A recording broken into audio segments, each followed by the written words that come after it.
In a world where Carolina Panthers fans have an insatiable thirst for Panthers news and opinions, only one podcast roars ferociously. It's the C3 Panthers Podcast.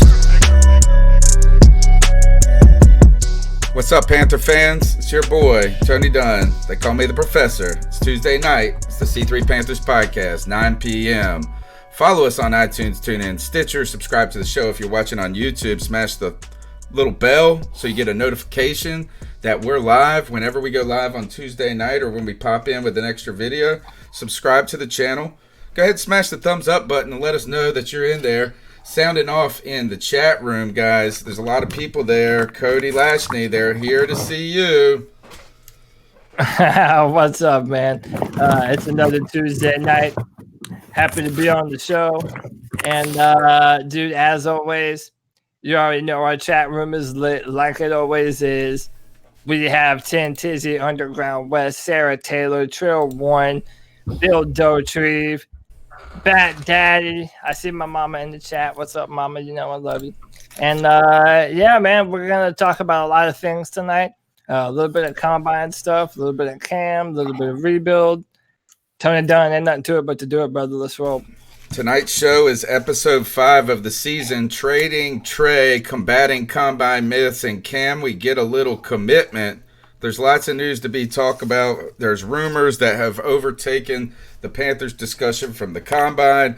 There's people shooting up the board in the Combine. There's people doing exactly what Cody Lashney said they would do. We're going to break that down, and we've got your calls tonight on the Cat Calls line. The number's 252-228-5098. That's 252-228-5098. Go ahead and get your calls in. We'll get them in tonight if we get them in early enough. There's a lot to be said tonight, and we've got CK here to help us break it all down. How you doing, CK? Living the dream. Living the dream. Don't pinch me. Don't pinch me. I don't want to wake up. You can follow CK at Codizzle Allen. We've got the Bat Daddy here too, a.k.a. the Stat Daddy. Greg, how you doing? Oh, man, I'm doing all right, bud. Did y'all see that I apparently am a ghostwriter now for the Charlotte Observer? There was an article that came out last week. It's crazy, man. I can't believe uncanny how like it was. But sadly, other than my work being copied. Sadly, they're going bankrupt, so you will not get paid. Neither will you for being on this show. I don't know why you took that job. All right. We've also got, this is a show by fans for fans, and we've got a big Panther fan here tonight. Brad Dugan, how you doing, man? Good, man. First time on the show. Let's do it. All right, Brad, tell us a little bit about yourself. How long you been a Panthers fan? Since the beginning, man. Since the beginning. All right, we also have got somebody who's been around since the beginning. T-Money, a.k.a. Straight Facts. Today is Muhammad. Welcome back to the C3 Panthers Podcast.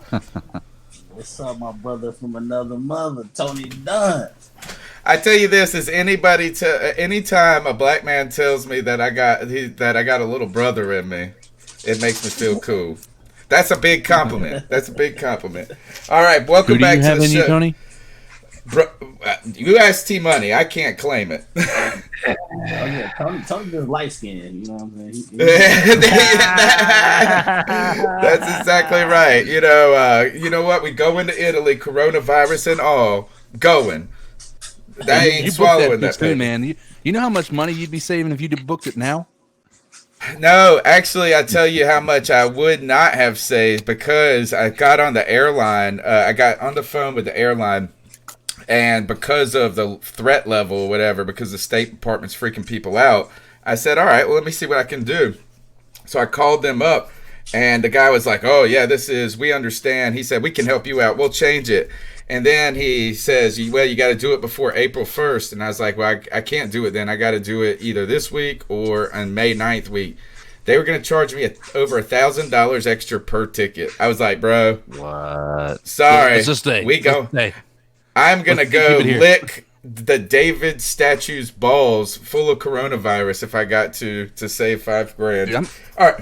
I'm half tempted to book a vacation out there to Italy with the prices I'm seeing on some of these hotels, man. Yeah, you should. It is a panic that is unsubstantiated. But guys, look, we're here every Tuesday night. We got a lot to talk about. We've got from the combine to trade. Let's start with rumors that come out, and we've got a big panel tonight, so we've got a lot of input going in. We'll move through these topics as fast as we can and get to your calls really quick as we can. The news breaks, or somehow, I won't say news breaks. I don't even know if anything is news or if it's all just people saying stuff now. But now the Panthers are supposedly shopping Trey Turner, 5-time Pro Bowler. And I want to start with T-Money on this. Your thoughts on Trey Turner as a player and as a Panther and potentially a trade? I like Trey Turner as a player and as a personality. I know if I can remember, I think he might have got in trouble with Ron once before with his attitude or something going on. But I think Trey Turner has talent. He's not that old. He's only 25, 26, something like that.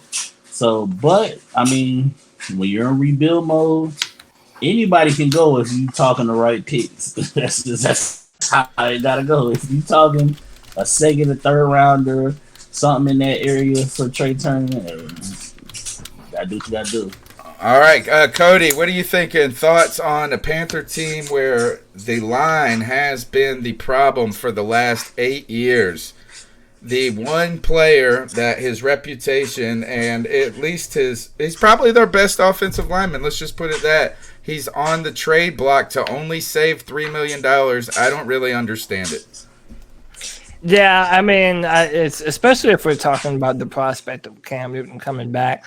I don't know why you would be trading your best offensive lineman. Oh, wait a minute. We know exactly why we would do that. It's because we're rebuilding.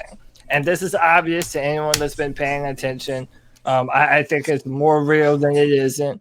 I still even, to me, if they know Cam Newton has gotten hurt 2 years in a row, and that's what effectively tanked our season.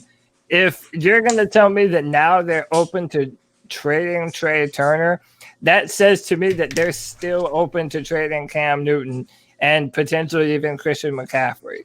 I think that's not just me being an overreactor. I think that's just real. I think the Carolina Panthers are putting out feelers everywhere to see what kind of value players like Trey have, like Cam has. I think everyone's going to do their due diligence, and if they determine that they can get a buttload of picks for all these players, it's looking more likely that they're probably going to do that to either move up for a player they want this year or just use it to stockpile players and picks for next year. CK, is there anything to this story? Man, it's one of these things where you could go back and forth. I think that I really want to understand what they mean about or how they know about the shopping. Is Carolina sending out feelers? Hey, listen, what would you take for him? And if that's the case, I could understand maybe the concern, but I'm not entirely sure what we're dealing with. I almost want to wonder if this indicates to me that they're taking a left tackle. Now, I know Trey Turner was a guard. I was mentioning it to Cody before. I was thinking maybe they have another idea about what they're going to do at left or at the right guard position, or left guard position. But I don't know, man. That's a lot of speculation at this point, and it's honestly at this point it's exhausting to me to continue to think about what this means or whatnot with then all the articles about Christian McCaffrey and everything. Now that we're talking about a full-on rebuild possibly being in the works, I can't for the life of me see where we're going with it, especially with the fact that Trey Turner is a very affordable Pro Bowler on the roster right now. Yeah, that to me is the issue here, is that it doesn't make sense. Yeah, but you're right, today. That's a good point, is that goes back to Steve Smith. But we all recognize that turned out to be a bad move because you ended up having to pay another guy to come in and take the spot, so you really don't save any money. It's almost a directional change when it came, or at least that's what they tried to shop with us to Steve Smith. But in this case, is that really it seems like it would behoove us to do this next year. But I wonder if they're thinking no one wants the guy in his expensive year. If you trade him now, maybe you can pitch it as, hey, you get 1 year at a very reasonable price, and you can continue to work with him on a contract extension if he serves the role. Brad, do you think that Trey Turner, or any thoughts? Well, actually, I want to ask you this, Brad, is that the conversation erupted. I thought it was strange that a lot of people kept saying that Trey Turner, his reputation outweighed his performance. Do you think there's merit to that? I'm not sure, actually. I mean, it caught me up. It caught me by surprise when the report came out. So I'm just thinking this is the reality of the full rebuild we're going to go under. The two things you need when you do a rebuild: you need assets and you need salary cap space. And I thought we had this capologist guy we hired. It's not going to save us a whole lot of money or help us in the salary cap. So it kind of threw me off a little bit why they were shopping him. I think it goes to the point that CK had made a little bit, is that, one of the things is we invested in Trey. We had two choices, if you guys remember. We could have paid Trey Turner, or we could have waited a year and paid Andrew Norwell. We went ahead and got Trey Turner. We invested a lot of money on that kind of right side of the line with the idea that you run right more, where that I feel like is what Ron always tried to tell us, is we tend to run right more, so you want to have strong right guard. But I wonder if, and according to Jordan Rodriguez, some of the conjecture surrounding this potential move is that the idea of how you value certain positions, and I think that that's what you're talking about, CK, right? Is that it's a lot easier to replace a guard through free agency, through the draft, at a reasonable price than it is in other places. So maybe you can try to push those resources somewhere else. Is that where you're coming from? Yeah, I mean that, and I think that, maybe they like what they see. I know it's not as deep of a guard class, but maybe they like what they see, or maybe they like what they see on the roster as a replacement for him. I mean, there could be a multitude of different reasonings behind this. The when I'd be more concerned is if per sources they're shopping Christian McCaffrey. That at that point in time, or per source they're shopping Cam Newton. Per source they're Trey Turner is an important part to the offensive line, but I think it's similar to one of the arguments people make about a running back. I think the guard position is replaceable a little bit more efficiently than a left tackle or a quarterback. So I'm still not on the rebuild train yet. I think we're in a reboot slightly, as somebody mentioned earlier, but I don't think rebuild is at this point in time. I don't think it's enough evidence for me to jump on that train. Greg, go ahead, Greg. Oh, I was just going to jump in on exactly what y'all were saying. I agree with what Cody says, man. Like, I don't. This is not what I want, but I do believe this is looking every single day more and more towards like a rebuild. And I put this out there earlier on Twitter. I just don't understand. It seems like an overreaction from a bad season last year. I mean, you got to think about it. A year and a half ago, when Cam Newton's healthy, we have a Christian McCaffrey in his first real starting year as a running back, a Cam Newton who's playing at an MVP level, and a 6-2 record before Cam Newton gets injured. And then all of a sudden, I mean, so you chalk that year up to the injury. He had to have the surgery. Last year gets injured. I get it, being injury prone, but he's going to be fully healthy. Like, are you rebuilding or not? Is my main thing. I mean, I just don't understand why. Seems like they're pulling the trigger on this. Like, it seems like he's jumping the gun too quickly to do a complete rebuild. But all I know is if he does strip this team down, it really, really hope that he produces something out of her. It's going to be terrible that he stripped my entire team down and we have nothing to show for it. Yeah, and I don't want to give. Not going to immediately in a rebuild, but I don't want to, guys, give too much attention to the Christian McCaffrey trade rumor, right? I mean, is actually, what we got to give it some attention. Is that really this comes from the idea of this is that do you want to get into a position with Christian McCaffrey where you reset the market for a running back? Now, at the end of last season, I was saying let's do it right now, right when Zeke's doing it, right when everybody's doing it. But if you are trying to build a team for sustained success, Cody, what is the feeling when it comes to running backs in that value there? You mean in this class? No, as in so you look at this is I think that people will say, well, look at the Rams, look at these teams who have sunk money into, or how about this is look at the Steelers who didn't when it came to Le'Veon, right? Is there something to the argument that while Christian McCaffrey is a sensational, he is our best player, he's our best receiver, he's our best player, period, he could bring a lot. And what did we say last week? Lions, number 3. Would you do it, Cody, for the third pick? Well, again, we gotta be reasonable about it. I don't think that no one in the top 10 is trading their pick for just a running back for Christian McCaffrey on a 2-year deal. I don't think that would happen.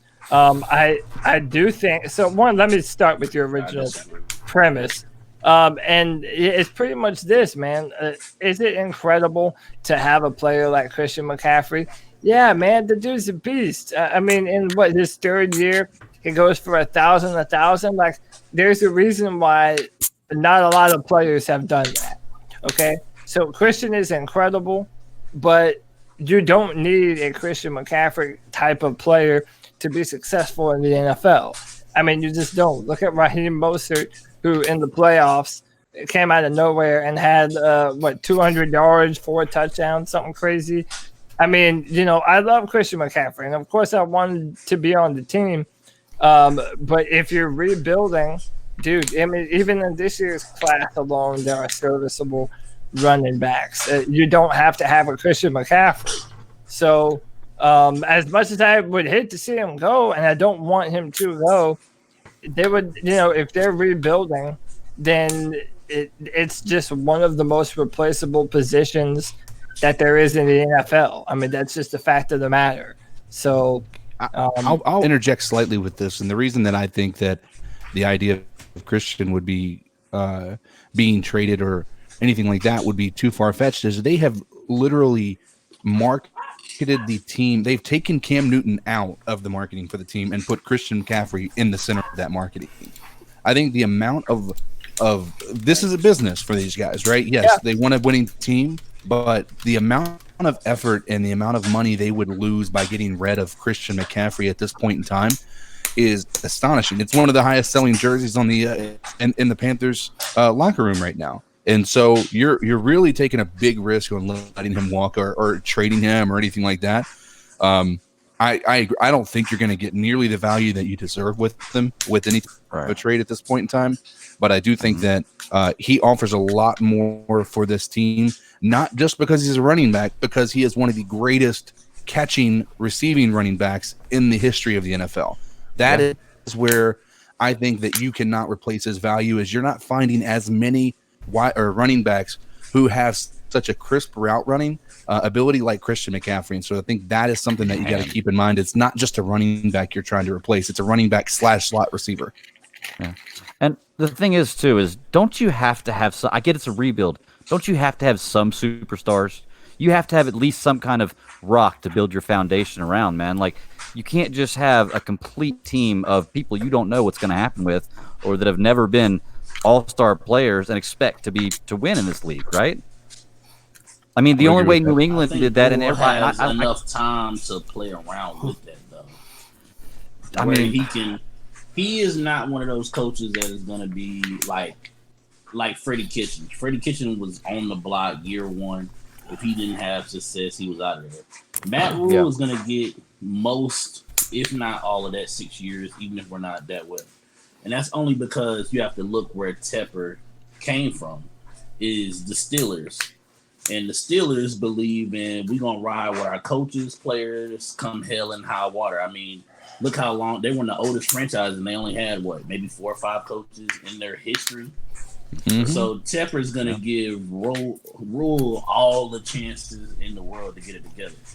But what I was saying as far as listening to Smitty, Tony, was part of. I mean, yeah, he came at DJ Moore, but part of what he was saying was maybe Greg Little should be a guard. So if they think that's exactly Greg what I was Little saying, can be a guard and be a right guard, then maybe you would trade Trey Turner if you're looking at tackles and you don't slide Greg Little to guard. And was also, that not exactly what I just said, Cody? And I also do think that we should put out there a reminder that Dennis Daly did play well for a little bit last year. I think they like him. It's also being reported that Greg Van Roten wants to come back to the team, which I'm not as high on. But I mean, Greg Van Roten is 30 years old, dude. So here's the thing: is that if you somehow find a way to bring Greg Van Roten in for like less than $3 million and you trade Trey Turner, you really have just gotten like a third and a fourth, like this year's third and next year's sixth for nothing. You know what I'm saying? For Greg Van Roten. It seems silly that you would rather have Greg Van Roten on this team than Trey Turner. Trey Turner can get you more picks than what Greg Van Roten. I don't know if anybody's going to give. Well, no, as Greg Van Roten is a free agent now, so you're going to have to pay him some money. But you're right. Is Trey Turner might be able to get you some picks. And speaking of, I'm going to list these departures, but before we talk about them, I got a comment about Tepper and how some things that my barber actually told me. Or said, and usually he talks all kinds of just wild stuff about the Panthers, but I thought there was some wisdom to it. But departures, we have learned in the last week, the Panthers are not willing to meet James Bradbury's price. There you go. Brandon Herbert, I know he's jumping up and down there.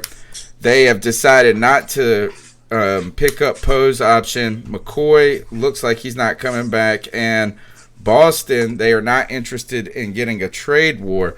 But when you put over him, or like a bidding war, but when you put guys like Trey Turner, Cam Newton, even the name Christian McCaffrey potentially in the mindset of trading players, this almost feels like David Tepper is like Carl Icahn taking over a company and selling off its parts. You know what I'm saying? Like a corporate raider who's come in and is just like selling off assets and then just keeping the brand. And what my barber said to me is that if you look at how Tepper's taught the whole time, we look at this as Panther fans, but he is continually the businessman here of the practice field, the new stadium, the Rolling Stones there, the MLS team.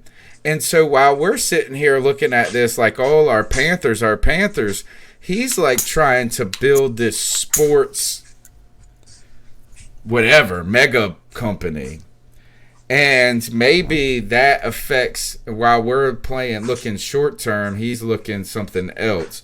But guys, as we think about that, any thoughts on those departures? Do they signal a rebuild? Because if you look at our offense, if you said this, if we bring back Cam and he's reasonably healthy, and we have Christian McCaffrey and we have DJ Moore, that's not a rebuild offensively. That's like a pretty good core to build from. The problem, though, is when you look at that defensive side of the ball and factor in the retirement of Luke Kuechly, the exodus of Bradbury, no defensive tackles, no corners. That defense is a mess. You guys go. Cody, you started off. And whoever's playing ping pong in the background, you got to mute your mic while you're not talking. So, I mean, listen, especially with this draft coming up, again, free agency needs to happen because all of this stuff is just merely speculation until we know what the Panthers are going to do with the rest of our money. We have to do something in free agency.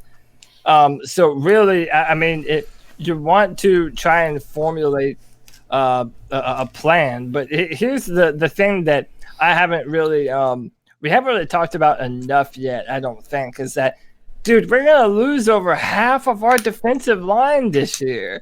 Yeah. Like we're gonna use Dontari Poe, Gerald McCoy, Vernon Butler's gone, and listen, no, Vernon Butler was maybe the biggest bust the Panthers have ever drafted. At least he's up there. No, But, I mean, since you've been watching, yes. Well, listen, I'll give you some names that kind of go along with that. Whatever. Vernon Butler was at least a rotational piece in our defense, and now there's just, I mean, dude, that's what I'm saying. I mean, from a perspective of building the football team for the next year, we're going to have to spend money in free agency to fix it, or we're going to have to spend a lot of draft capital on the defense this year in the draft, and it has to be one or the other. It leaves open the possibilities for players like Derek Brown and Javon Kinlaw in the first round.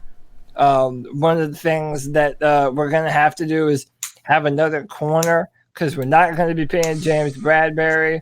I don't know, man. There's a lot of holes everywhere. And, I do the draft for drafttech.com. I write about the Panthers. Brand new one tomorrow. Check it out. Shameless plug. But it's hard to really kind of know what direction to move in the draft when we really don't even know who our quarterback is going to be. Like, it's still an open option that we either trade up for one or draft one at 7. I mean, there's so many different possibilities on the table right now. It's just tough to give any kind of indicator as to what direction we're moving and what we might even be intending to do. Because, I mean, if it's full rebuild mode, then everyone kind of has to be on the table.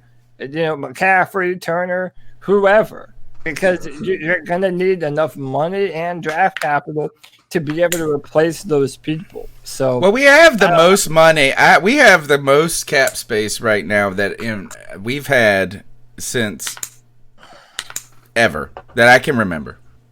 Here's a question though.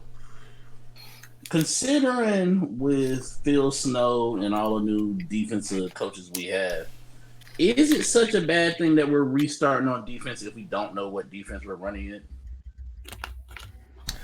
I think that's a good point, because I think, is that kind of McCoy is tired, Poe's tired. You know what I mean? They're good players, but they're not great anymore. They're not people you build around. And right now, arguably, the only guy we have is KK, and that's just because we can't probably afford to get rid of him at this point. No. Well, I don't think Poe is that great of a defensive tackle if we're switching back to a 4-3 anyway. No, he doesn't fit in a 4-3. I think he had his better year last year when we were into 3-4, but we didn't, as a defense, have a better year. Yeah. Well, same way y'all want to pick on him. Same thing with Vernon Butler, really. Yeah, well, Vernon Butler's just been – he's one of those guys that the only reason Vernon Butler is not Frank Alexander is because he was picked in the first.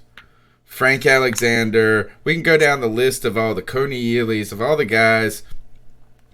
Vernon Butler was a rotational player at best. He's been sorry. He just, you know what? He just maybe hasn't had opportunity. Who knows? Who knows if it's the coaching staff? But I do think you bring a good point up. Is, we really don't know what Phil Snow is thinking about how he wants to attack defenses. Now, there was news that potentially that they were interested in bringing Addison back on a short-term deal, which is not a bad idea for a guy who had 9.5 sacks. And they also met with a guy named Chris Smith, who would be a rotational player, obviously. He's played with the Bengals, drafted by the Jacksonville Jaguars, and spent time with the Browns as well. I'll turn the mic over to the Bat Daddy. You hear these names on defense. If I give you those offensive names, it sounds like we have a core to build around. But like T Money says, we don't know what this defense is going to look like. And then when you hear those departures, Bradbury, Poe, McCoy, Boston, Kuechly, we don't have anything back there. How can you retool that quickly enough in free agency, or does that set us up for the rebuild? I honestly don't think you can retool that up in free agency. I mean, if you do, it's going to be years. I mean, it just doesn't make sense to me why you would do a rebuild at this time anyway, because I get what you're saying is you want to get a younger team, have more cap space, more assets, draft, all that great stuff. But no matter what, you always have only a few year window with each player before you're going to have to eventually let them go or pay them. Like, so even if we strip our team down to bare bones right now, you have nothing to build it around, then everybody you're getting on your team right now, in 2 or 3 years, you're going to have to start paying those guys anyway. So why wouldn't you keep the franchise guys you already have and move forward with it? I mean, the departure of these players brings a lot of holes. And you know, let's say I agree with Cody. I 100% think this is going into a rebuild mode. I don't want it to be. Which one of those defensive guys is a franchise player, though? Well, we don't have one now at all. We don't have one. But I mean, you know, you have at least a few guys on offense. I guess they haven't gotten rid of the guys on offense yet, so I can't. That's speculation. But I don't think they're going to. The reason why you wouldn't strip the offense is Joe Brady getting a head coaching job in year 2. He ain't gonna be there the whole time. Rule gonna be there. Exactly what I'm thinking too. So Joe Brady not gonna let you strip that offense down, but so much is what I feel like.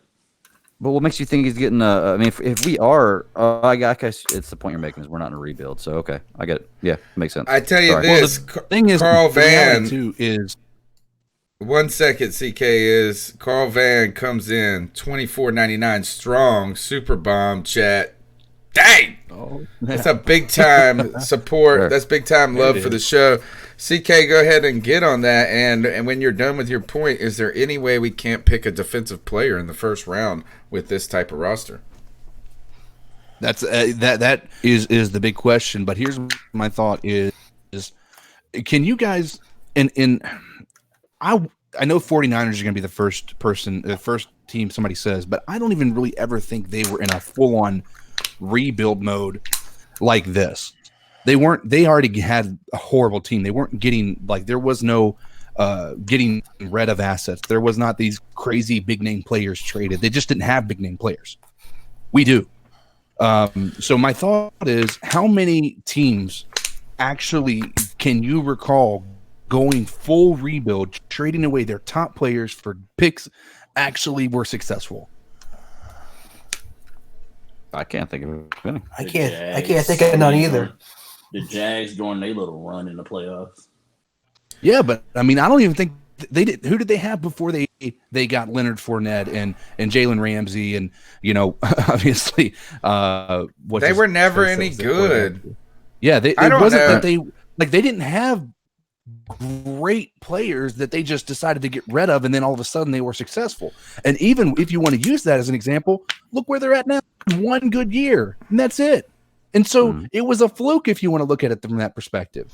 You know, and just as so many people may think the 2015 season for us was a fluke, it's a fluke. And so going through a full-on rebuild, getting rid of the people that are going to be making your team recognizable, just doesn't make sense, and it's not a good business decision.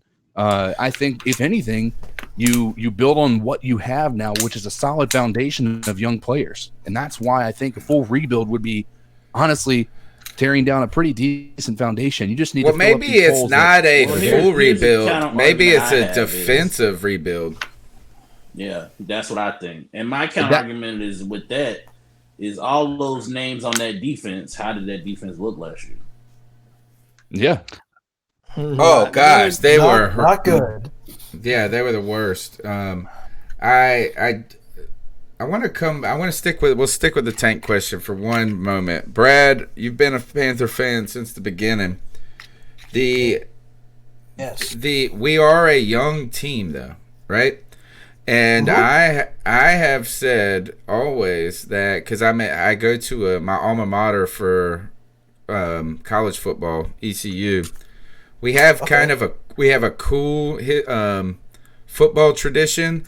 but it's kind of spotty at times. Like, in what I've seen is that while we've been very good for stretches at times, we have not had the legacy as a program to withstand successive years of shittiness.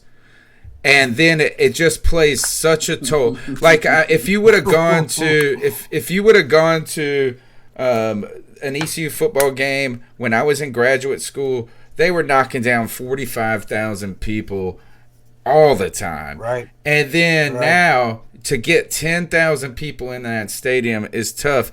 Do the Panthers have the legacy, the street cred with the fan base to withstand, that a long-term kind of shittiness? Not long-term, but, 2-3 years of it. No. Well, they might not. If they get rid of C-Mac, Cam, and Trey Turner, then nobody's going to come to the Bank of America Stadium.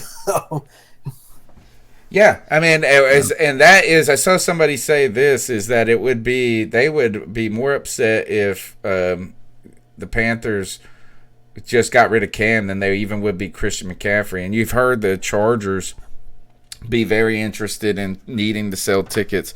Shout out to Carl Van's wife, Reese Rose Van. She's a big Panthers fan, and you know what? And she's got the patience of a wonderful woman to deal with Carl Van. Thank you for your support, Carl. And Carl always sends me something on Facebook every now and then that gets me belly giggling in an inappropriate way. All right, so I think John Jenkins has a good point. He says, I think it's a restructuring as opposed to a rebuild. But we can't even get our fan base 100% behind the team. Oh, dude, that's one of the biggest frustrations.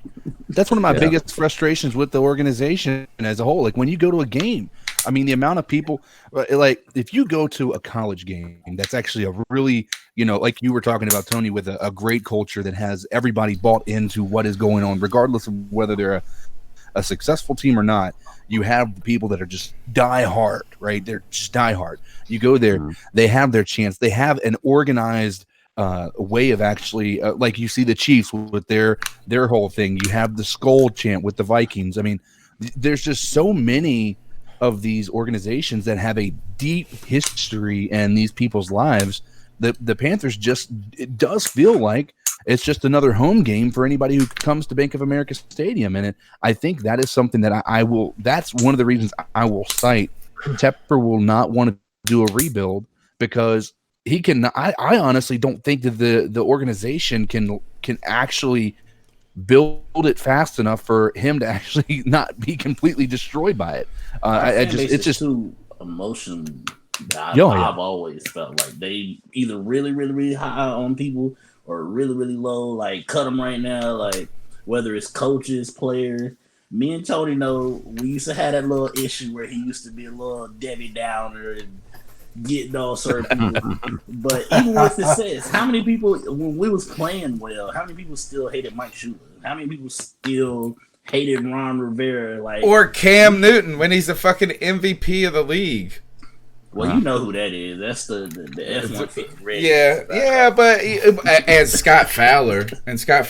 Dude, but, hey, here's the thing. I'll be honest with you. I thought the same thing, but if you go to like Panthers webpage, there is a person of every race, gender, religion who just hates Cam.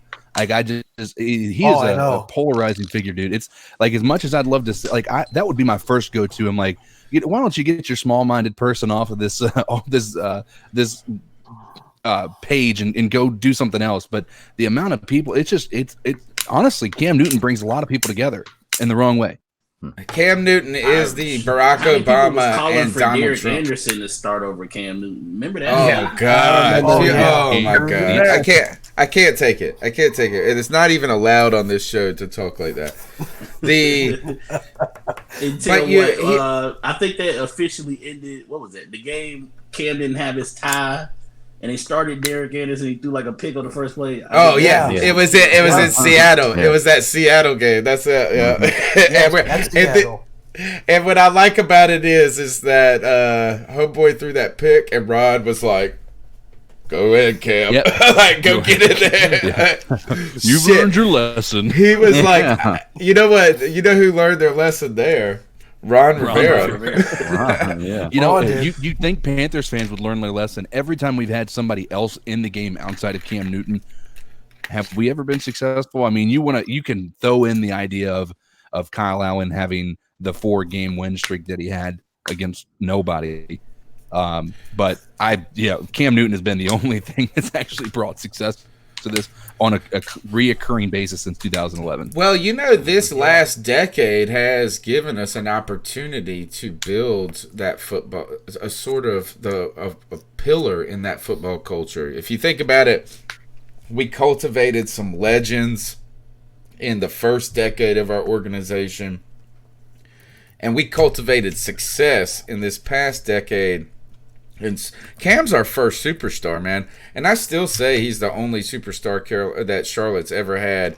And I know you're going to say Alonzo Mourning and Larry Johnson, but I think Cam is the first mega superstar that the Panthers have had. And we had an opportunity there, and I don't know if we should squander it.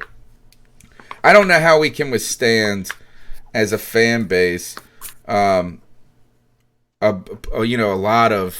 culture of losing. But, you know, Darren Gant always says this, is Charlotte is a 9-7 city.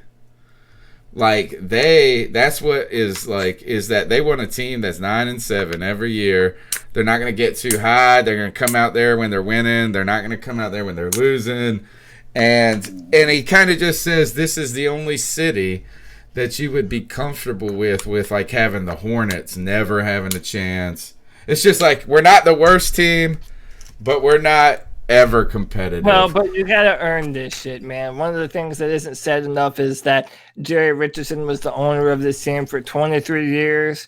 And we have the kind of culture that we have. Like, there are moments where you're proud of the Panthers fan base, and then you realize when you've never had a back-to-back winning season, yeah, it's no wonder why your fan base is tepid. And for sports in Charlotte, it doesn't matter if it's the Panthers or the Hornets. Until someone can demonstrate a level of sustained success, you're never going to get the type of fan base that the Chiefs or the Packers or the Steelers but you know have. what? They've never had sustained this. Well, the Steelers have. I think part of that, too, is a lot of the older fans still keep a little side eye on the old team, the team with whoever they were a fan of before they were fans. So, like, if the Panthers start out 3-0, if they're 3-0 start, they're Panther fans. But if the Panthers are 1-4, all of a sudden they're cheering for the Cowboys. Pretty much. Yeah, because a lot of older people, you hear that. Oh, well, you know, I really was a Steelers or Cowboys or Redskins fan, and I kind of watched the Panthers because this is the home team now. Yeah. Right.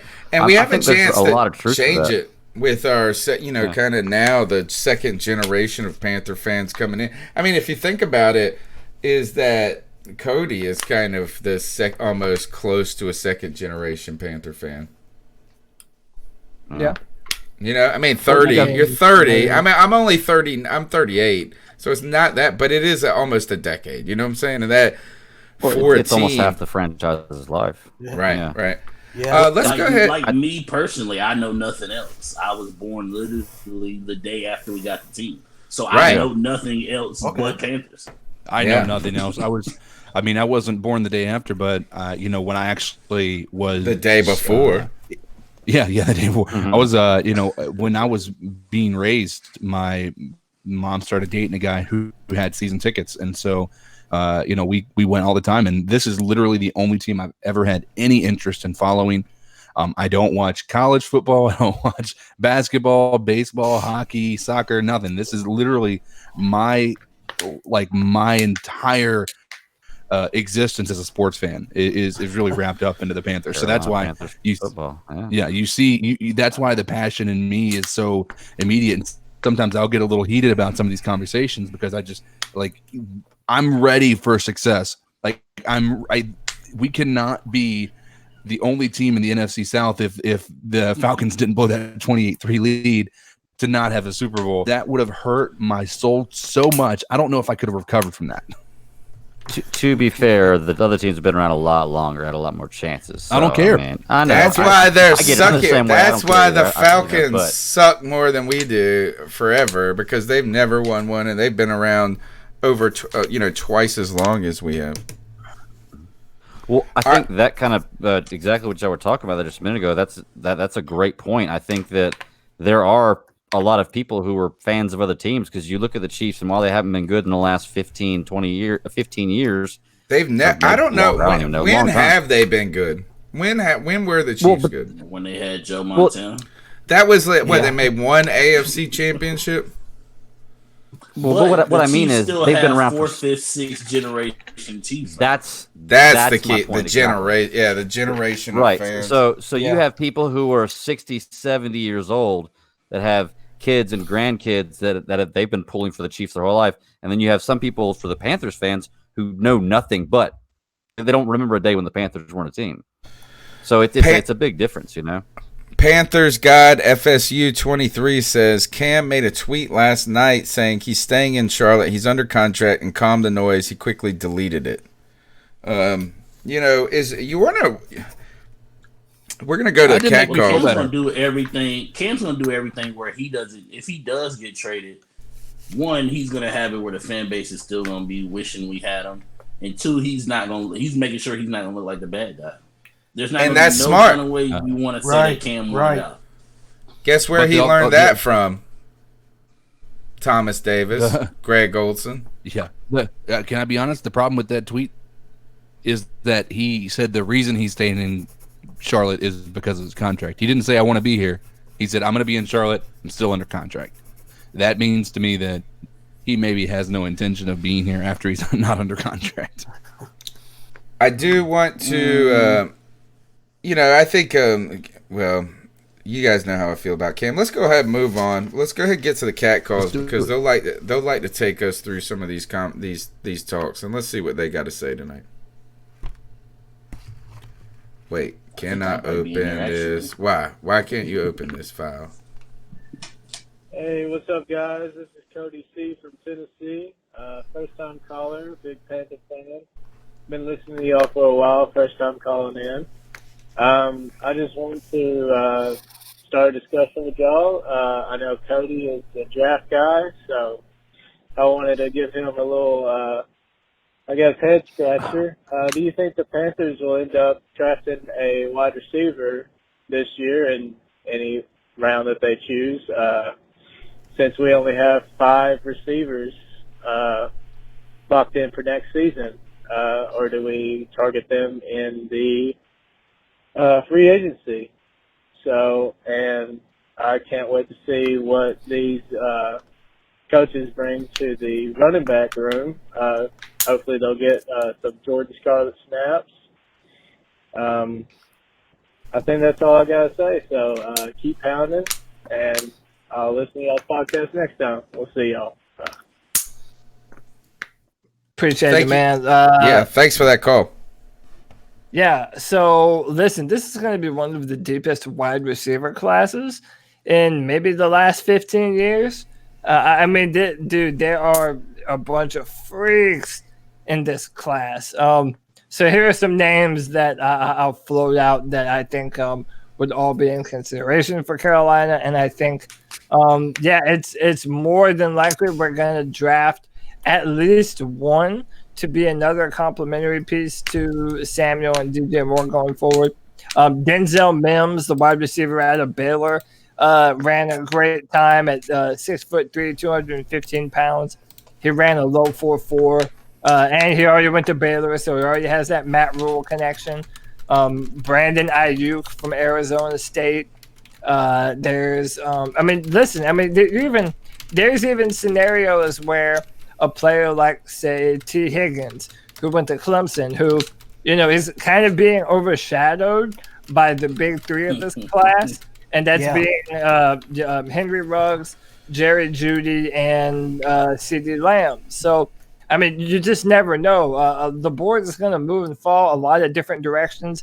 So, we might end up in a scenario where T. Higgins or Laviska Shenault is available in the second round.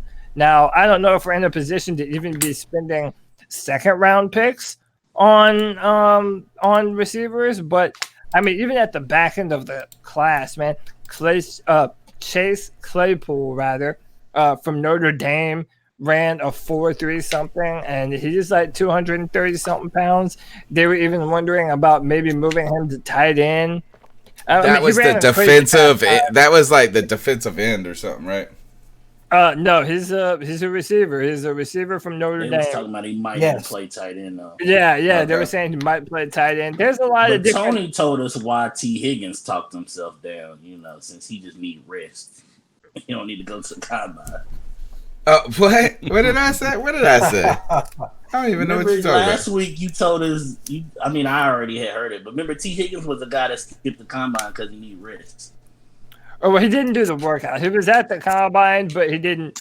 He didn't participate in the workouts. Yeah, which, by the way, he was banged up even in the playoffs, so he might not even be ready. So I don't know. We don't know exactly what the situation is. I can tell you this though: T. Higgins would be a pleasure to have on this football team. He would be the big body jump ball receiver that we don't have, and just like he said at the combine. He's not a 50-50 receiver. He's an 80-20 receiver, 80% being he's going to come down with the thing. So, Alex Stark. He should have just came up with an injury, though. Don't say I just need rest. Yeah, it definitely, he definitely took a lot of shots for sure. Alex Stark says Mims ran a 4.38. That's pretty impressive. Yeah, he did.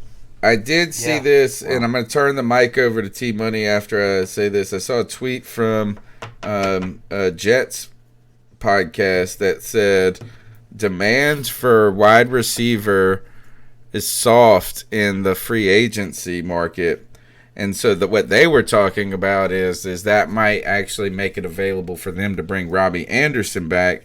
The reason I'm interested, because we know those Robbie Anderson ties to Matt Rule when he was at Temple.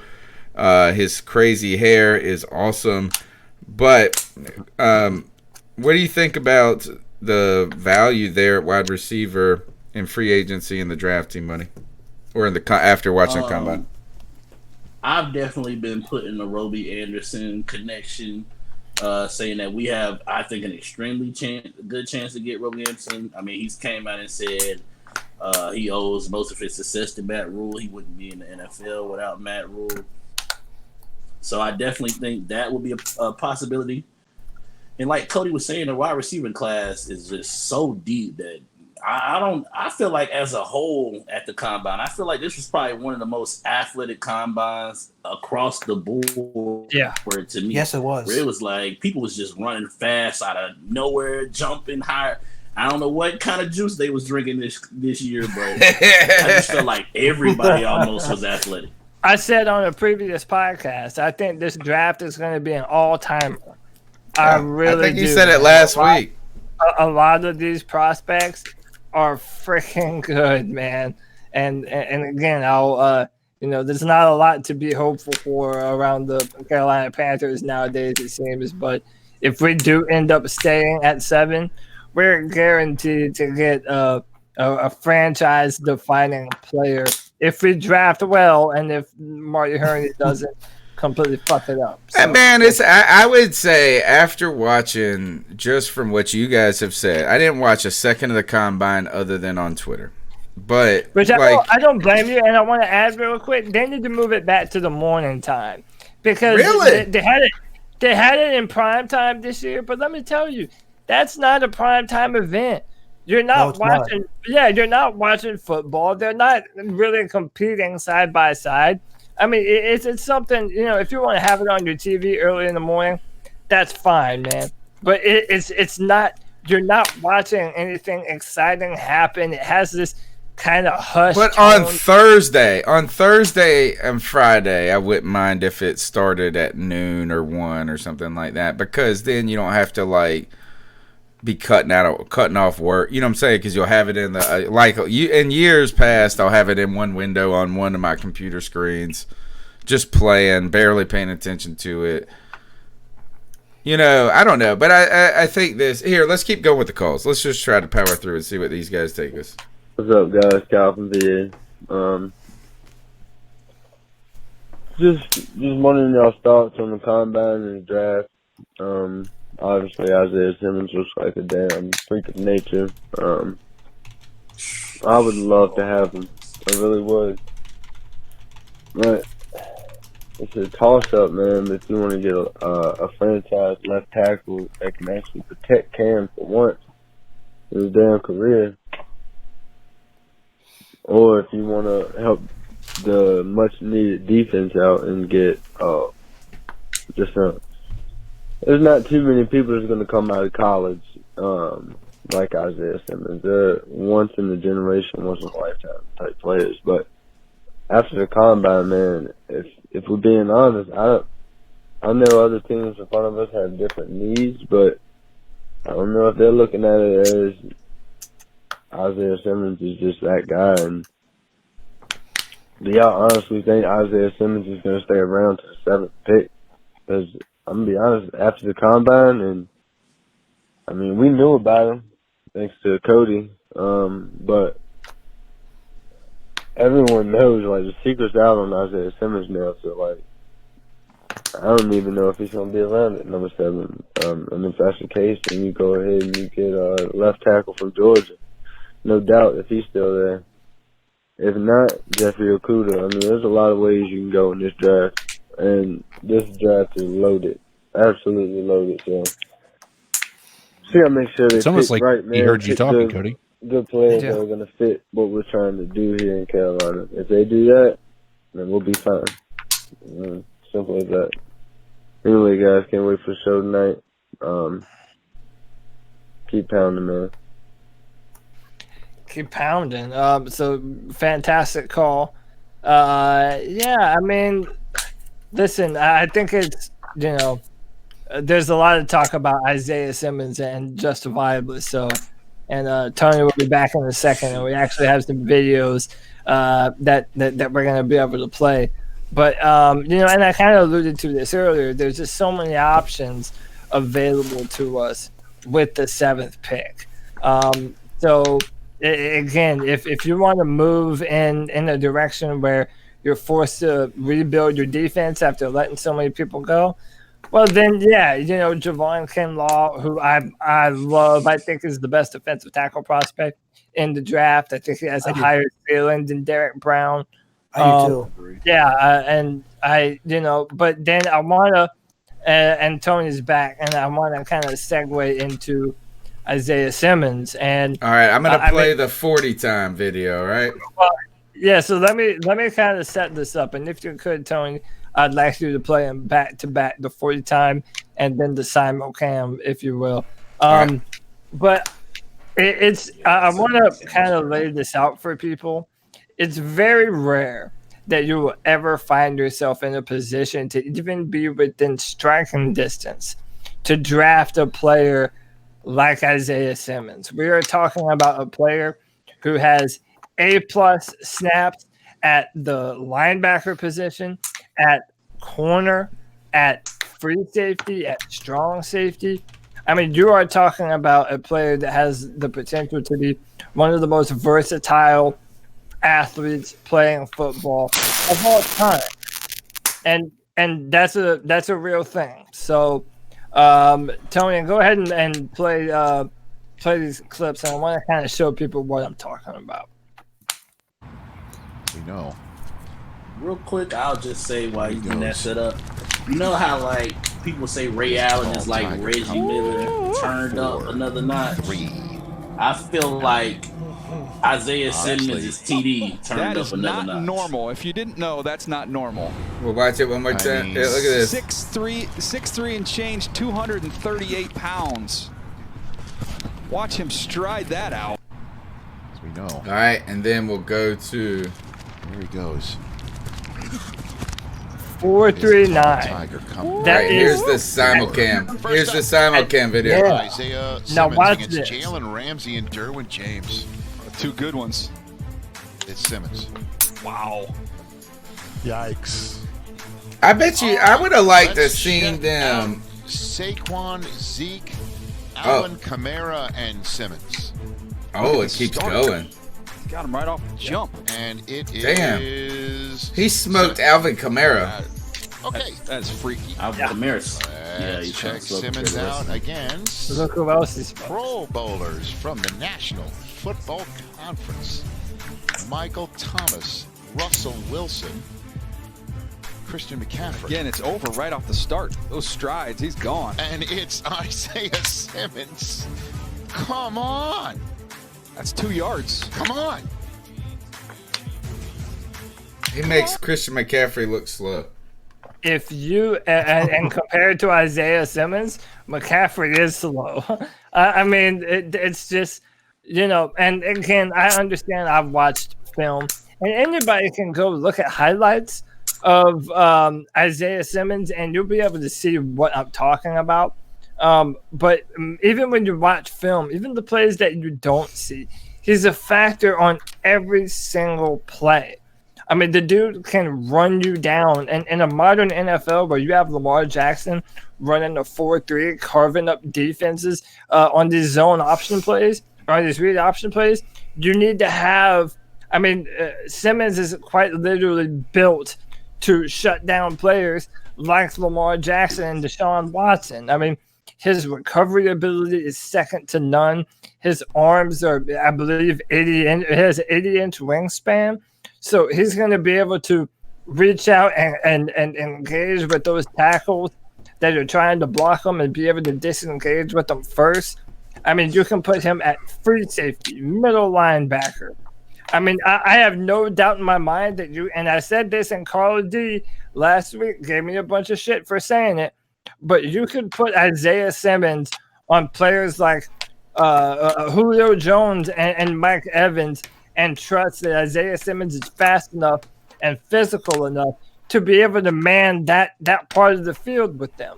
To clarify, he had a faster 40 than Julio Jones as a FYI. So yeah, faster 40. He had better measurables and is 20 pounds heavier. So I mean, you're really talking about a different kind of. The craziest part of even that 40 time is everybody that trained with him.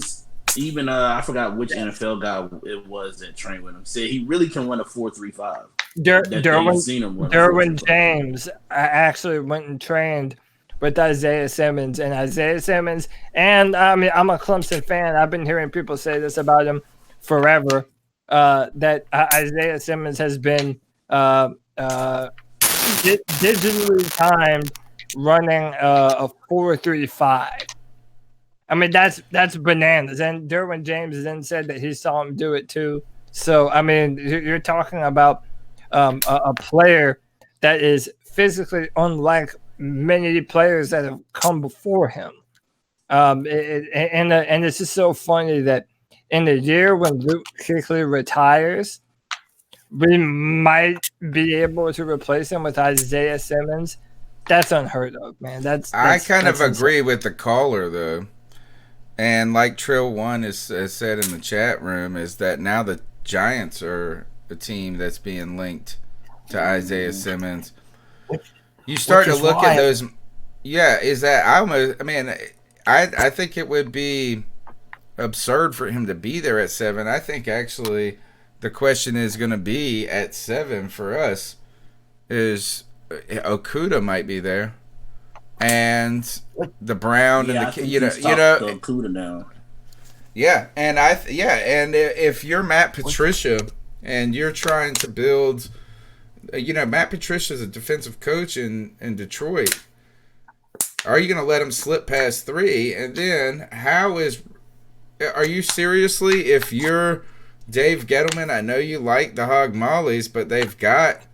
Well, I don't know what they got, actually. I thought they had they traded for Leonard Williams. They might be trying to keep him. I don't know if they are. But how can he pass that up after seeing what Luke Kuechly did? But the Giants I thought they were going tackle, but now I don't know.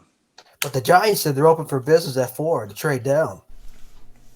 Right. And that's the point, too. A lot that 3 and 4 spot, the Lions and the Giants, you're talking about those are the two teams that are more likely to trade down if another team feels like they want a quarterback. So, which is why I'm hoping these teams trade up and it kind of pushes these defensive players down to us. But I will say, just being a realist here, if you look at it, when Dave Gettleman drafted Saquon Barkley, he had pretty much said that he wasn't answering phone calls. That they had the number 2 pick, and teams probably would have been willing to trade up to number 2 for Sam Darnold. And like, no, we like our guy. We're gonna stay right here and take our player. So, but if any player would do it, it would be the Giants. But here, think about this. One thing though, if you go back to what Gettleman said about Saquon Barkley, is he talked the language about Saquon Barkley that you guys are talking about Isaiah Simmons. So, you know what I'm saying, is he's not scared to say this, is I got a guy who is a fucking stud, and I am not picking otherwise. Like, I don't care who's there. But nothing. I just feel like he's the worst at that decision making to me.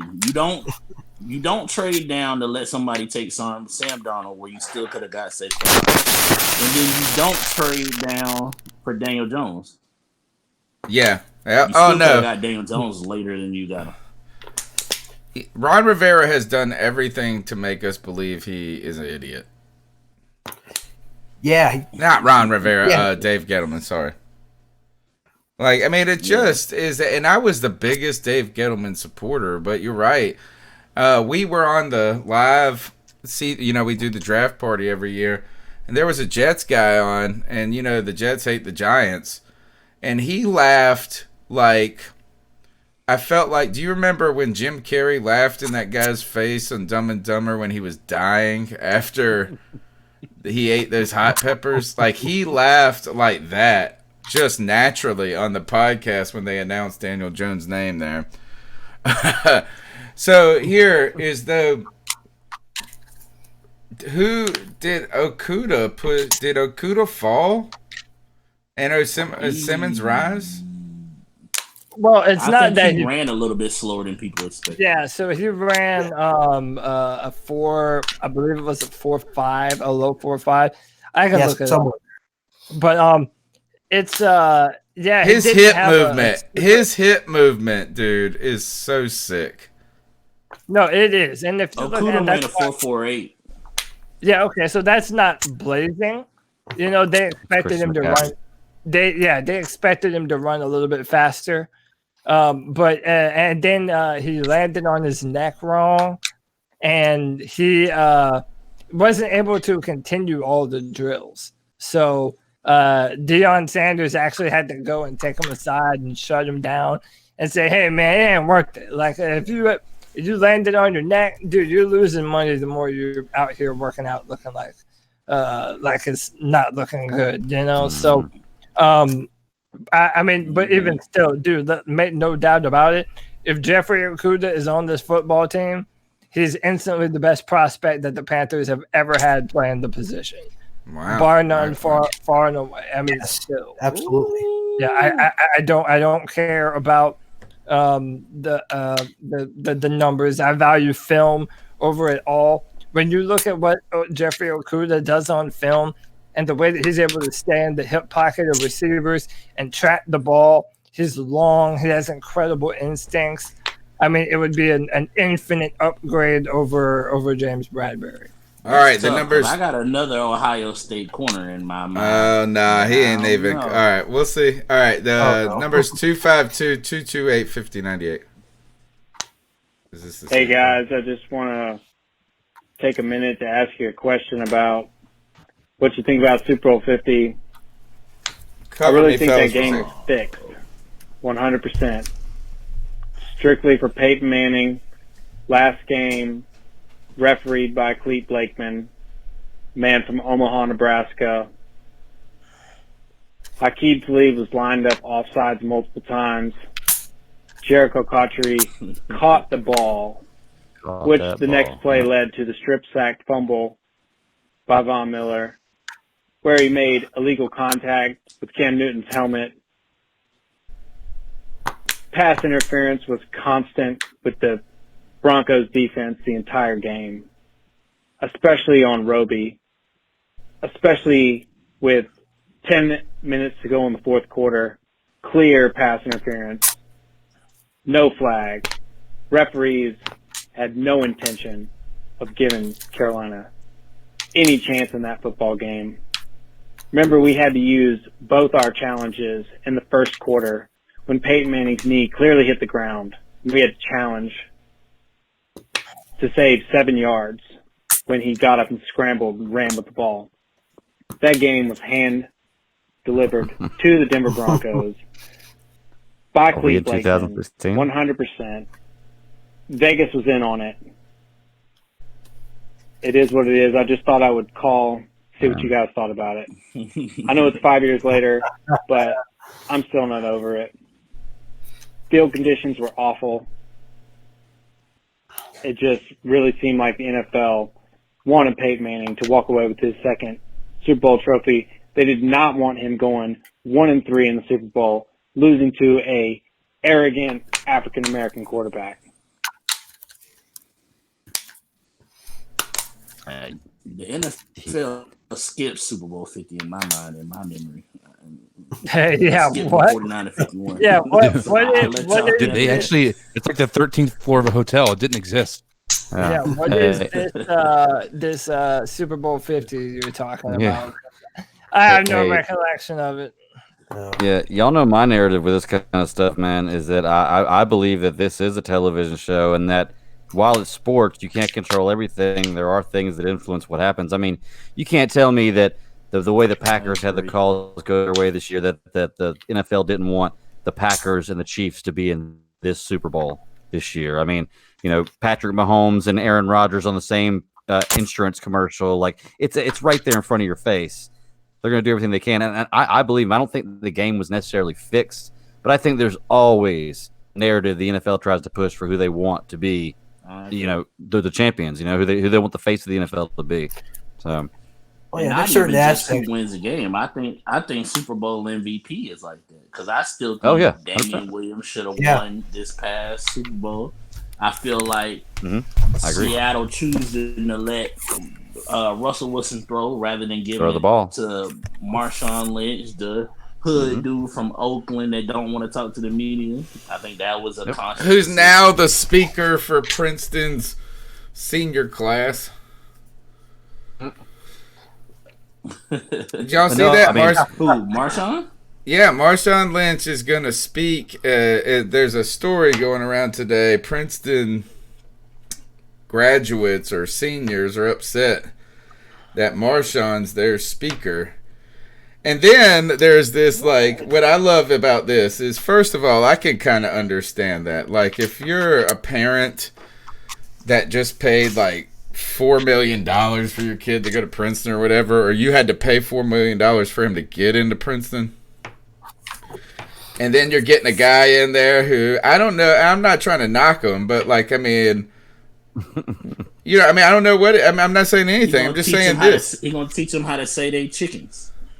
Right. But, so then what's funny, though, is that Jonathan Jones, former writer for the Charlotte Observer, former Sports Illustrated writer, and now with CBS at HQ, I've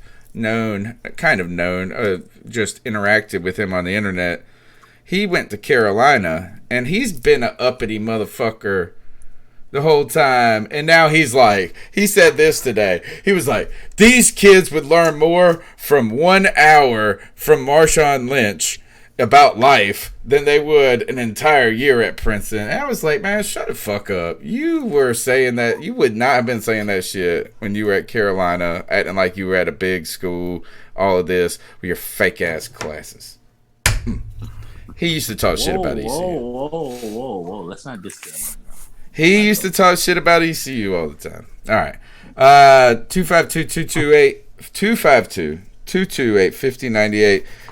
When it comes to the Super Bowl 50, yeah, Fix was in and all of that, but do not forget Graham Gano doinked it off the goalpost, 44 yards, would have brought us within 3, changed that game, entirely. Next call. That's another person like I talked about. Tanner Like up in talking about earlier. I hate Graham Gano. Hate that dude. Yeah, exactly. We can't even get behind our kicker, man. That's right. What did you like, Graham Gano? Tell me that. Tell me that. Did you like Graham Gano? I like. And if you say New York Giants, shut up. I knew that was gonna bug him. Gosh. All right, next call. Tanner up in Elkin. So it Tanner just came to my attention that Greg Zuerlein is a free agent. I want to know what you guys think if maybe the Panthers should pursue him. I know that they just re-signed Joey Sly, but why not go after a sure thing in the career? All right. Speaking of kickers, right there. Are we just like psychics? I mean, at this point, every call is like this. It was the same way last week, where we literally are talking about a subject, and the next call is right about that. CK, am I too hard on Graham Gano, and am I too forgiving of Joey Slaw? So to address your first question, are you too hard on Graham Gano? That's what she said. Thank you, Michael Scott. No, I at this point, I think I've liked Graham Gano as a person, but as a kicker, he has time and again failed outside of a meaningless 63-yarder that went viral with that Titanic song. But I think you got to go youth at this point. I think Joey Sly has proven plenty to show that he's able to actually hold down the fort. He made some mistakes, but all last year he was one of the best. He had the best touchback percentage. He has the best percentage of long kicks in the NFL, or at least close to the top.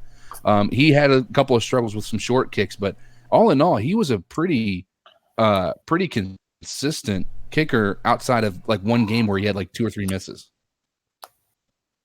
I need you to make the ones you're supposed to make. The long ones is nice, but I feel like my offense, especially with Cam, should be good enough to get us close. Well, then why are you all about Graham Gano? Because he missed all those. Here, let me tell you these numbers for Graham Gano. He was 4 for 4. I don't think Graham Gano's ever had lower than like 85%. Y'all just. Well, that's wrong. That's wrong. 2011 with the Washington Redskins, he was 75.6.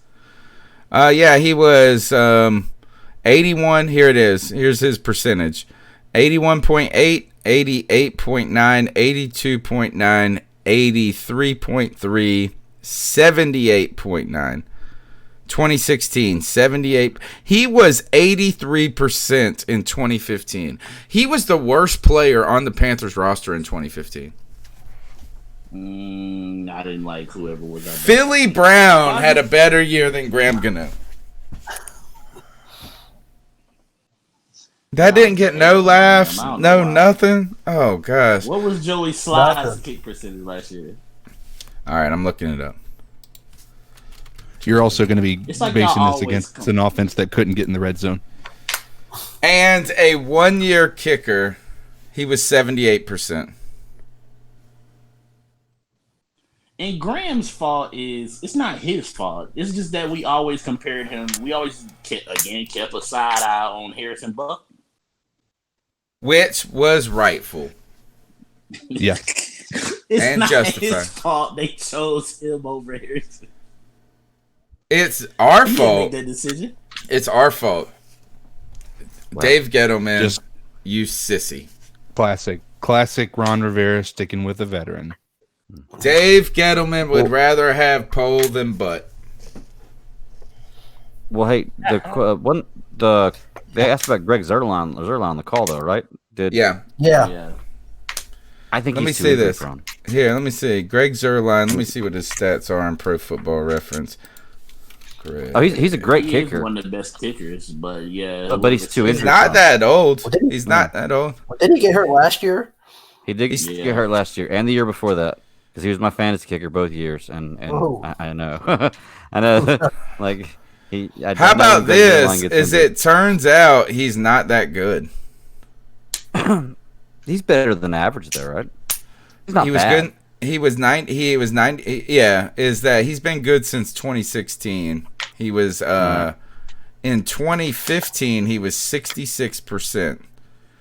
2016 86. 2017 95. 2018 87. 2019 72. But only 24 field goals. His most he's ever made in a season was 38, which was his best year, 2017. Because he always misses games. Bad Daddy was right.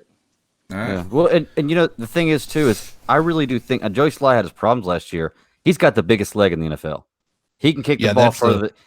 I think we're in. If we keep him on and we end up like making sure he's our kicker next year, I wouldn't be surprised if he comes close to breaking the record for the longest field goal. 100% agree. We were watching him when we went to the games. He was drilling them from so far. It wasn't even funny, man. It was actually pretty insane. He almost does better from far away. He does. Yeah, he does. If you look at his stats, kicker, he's a much better long kicker than he is than when he gets to the short term or the short distance rather. So no, I agree. But my feeling with Graham Gano, what is that? Tiger Woods after the wreck.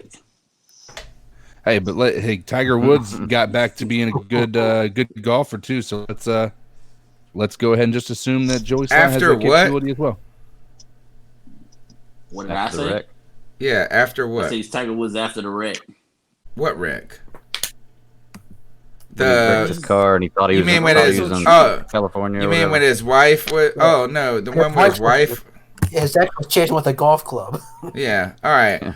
You're wrong on that. You know why? Because it wasn't that wreck that was the problem. It was the no more hookers. That was the problem for Tiger Woods. I'm telling you, I swear I said this, is them hookers made his backfield great. Like he was. How did he not have one pretty one though? You're Tiger Woods. Because them girls were doing things that you don't know about, T-Money, to him. Besides they hit that mug hit his chakra. She was like this. This is what your chakra feels like. All right. Here's your next call. D3. Super pumped about the show tonight. This is Simple Southern Custom. I have a few comments. Super pumped about the draft coming up. We make all these comparisons about Derek Brown and Javon Kinlaw with talking about Derek Brown's a more polished player and Kinlaw has a super high ceiling. I think we can have the same conversation about Andrew Thomas and Mekhi Becton. I mean, good question. See a boy that's 6'7", 360 pounds, almost run in the fours. Whew. Impressive.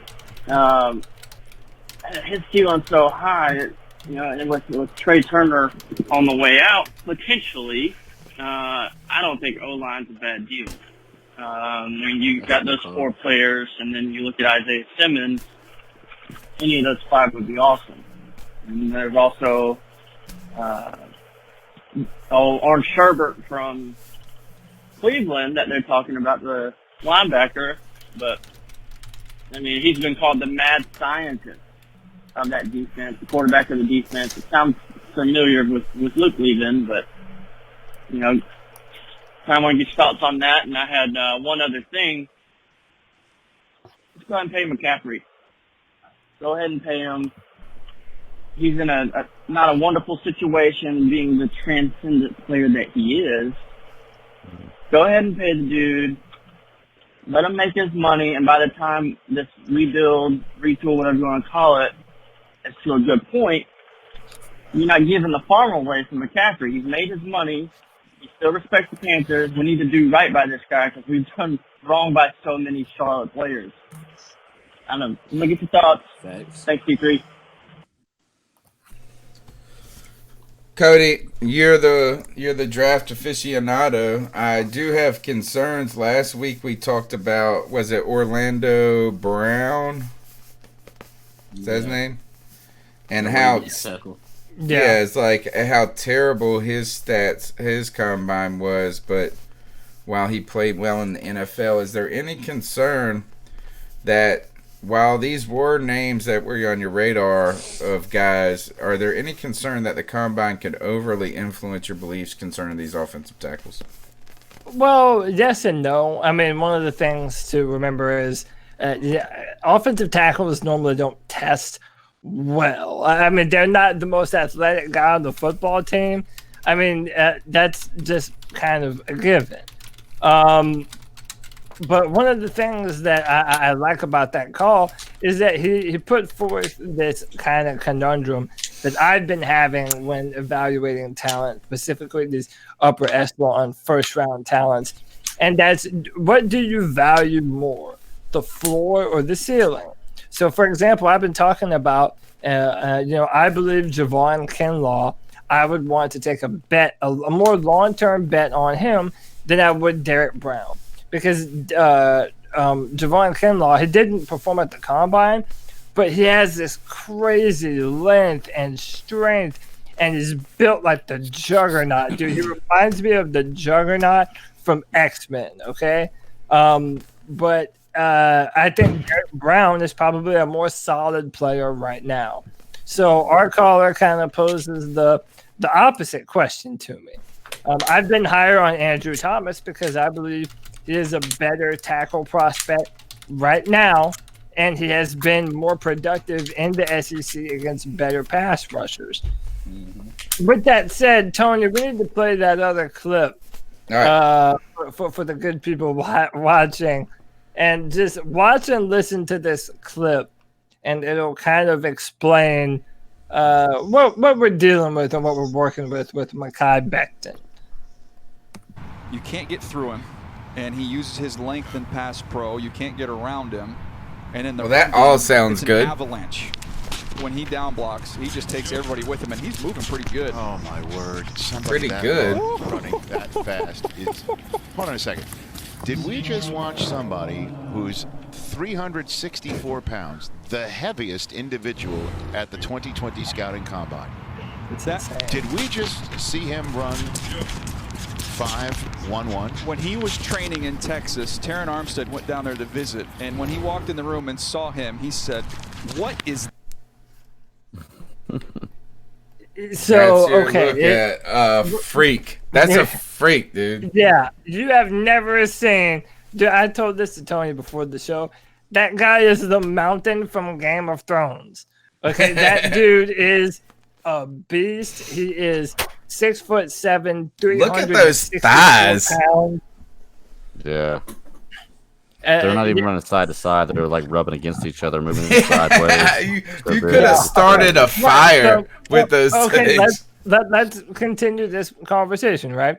Tyler Lovato in the chat says, I don't know why, but Mekhi Becton scares me as a prospect. He's the fourth tackle on my board. Now, I agree with Tyler Lovato. He is also the fourth tackle on my board. I have both Jedrick Wills and Tristan Wirfs ranked higher than Mekhi Becton. But where this question comes in is a lot of what you see from Mekhi Becton is they didn't throw the football a lot, so there weren't a whole lot of true pass sets for you to be able to grade when it came to Mekhi Becton. And when you did have to do that, dude, he's just so big and strong and physical that he didn't have to rely on technique to beat those dudes. He was just able to bully them and throw them around and put them in the ground. Now, there is a case to be made that maybe if you put a nice, fresh coat of polish on Mekhi Becton, dude, maybe he's the best offensive tackle prospect that you've ever seen. You know, I mean, that dude running that fast, he measured well, he's agile. What's his technique like? Not great. And I mean, like I said, and I don't even blame him for it not being that great, because Becton is so imposing that he doesn't have to have perfect fundamentals for him to just bully you over and knock you into the ground. His feet are not the best, but it's more of a positioning thing. And I've never seen anyone beat him on a bull rush. I mean, the dude is a monster. If you wanted to run the football, there might not be a better offensive line player in the entire draft than Becton. But again, it comes down to this question on what do you value more? Can we afford to pick tackle? Can we afford to pick a offensive player with this defense though?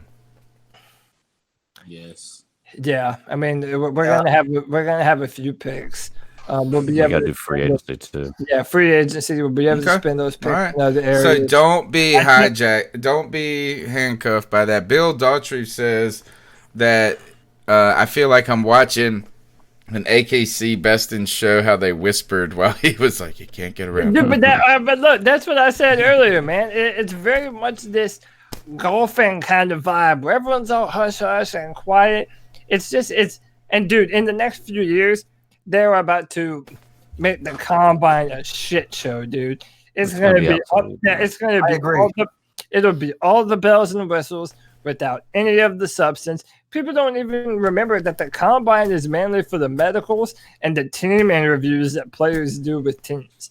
I mean No, it's not. No, it's not. Not because of analytic worlds, man. The analytics world has told us that these statistics, if you put them together in that spider chart, statistically you can draft people no matter what.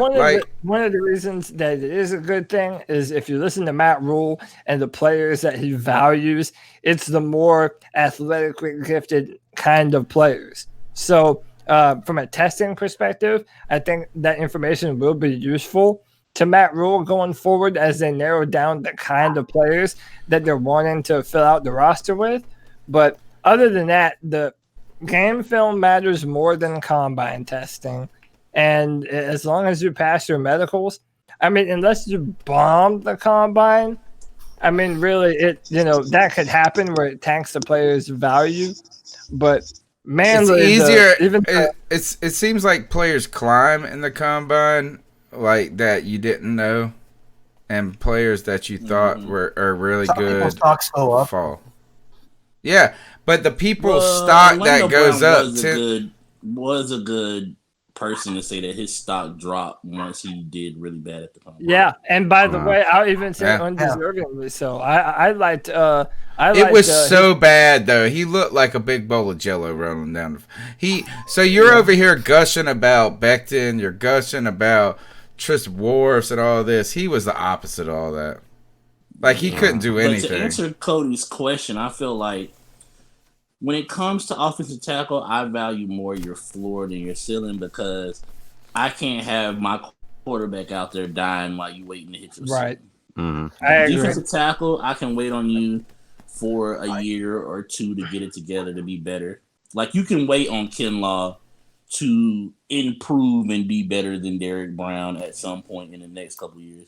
But if you do that with your tackle, like I can't afford to be waiting on Benton to hit his ceiling and Cam get put out for the year. Well, you can if you're trying to get Trevor Lawrence. I don't like Trevor Lawrence, so I would never try to do that. Well, let me ask you guys too. Is Cody? You said I know that Cody about to get the evil look. Hey, Cody, man, you're entitled to your opinion. You're allowed to be wrong if you want to be. It's okay. Cody, I don't know anything about this offensive tackle you were talking about, but based on what you were just saying, he doesn't sound like a guy that I would want to draft. He's not a long-term type player because what it sounds like you were saying to me is he's not really good at technique. I mean, which to me means he probably doesn't have the fundamentals very well. So if you take somebody who's just physically dominating, that fades. Like that fades, and there's ways around that. Right. Yeah, that's true. You can develop skill. And the question, it's not necessarily that he's bad at it, is that he hasn't had to do it a lot. So if you don't have the repetitions doing it, you're not going to be as good at it. Now, it might be once it gets into the NFL, gets in the NFL strength and conditioning program, NFL offensive line coaches, and all this good jazz. And even in preparing for the combine, I mean, the types of drills and things that they do, it's all about being able to do both things, run, block, and pass protect in the NFL. But he just hasn't had to do a lot of it. So right now, that's why I agree with what Team Money. How the hell? How old is he? I'm trying to Google it. Is that he's only a junior in college? So that's cool. Yeah, he's like 20. Yeah. Listen, wait, hold on. Hold on 1 second though. Greg, to your point, and this is what I think is this dude's 6'7", 364 pounds, and he ran a 5'1". You can't teach that. No. You can't. That's how some coaches feel. And that's why some players shoot up in the combine. Which, I mean, we could be one of those teams because you got to remember Matt Rule has experience being an offensive line coach. So he might say, that's true. Hey, I can teach him the technique because he's such a physically imposing player that I can teach him the technique to where he will be a great tackle. And the other offensive lineman that had a really good combine was Tristan Wirfs from Iowa. Yeah. That's true. Yeah, Cody, tell us about him real quick, Cody. He's by the way, Becton is 20 years old. He's 20. Yeah. So imagine if you could shape him in a year or two, and he was here till he was 32. But if he's that big, is he gonna have weight issues? Well, that is but he is 6'7" though, so like you can only be so slim at 6'7". Yeah, but what if 360 something turns into 420 something? We don't want him to get as big as Kelvin Benjamin, guys. Fact. Right. Yeah, right. We don't want him to get really that big. But so I think these are all really interesting kind of ideas that we're talking about, because I mean, if you're a team that does decide to take a bet on Becton, and he does end up being this once in a lifetime tackle prospect, well then you can say, yeah, you should have betted on the upside. But listen, this is what I'll say. If you need an offensive tackle, this is the class to grab one. This is a crazy offensive tackle class. Tristan Wirfs, I'm so impressed with this dude. Every time I watch film, I'm like, well, damn, is he the number one tackle? Because he might be, man. And listen, the dude is 6'5", 320 pounds, 34-inch arms, which is right where you want him to be. 10-inch hands. The dude ran a 4.85 40-yard dash at 320 pounds.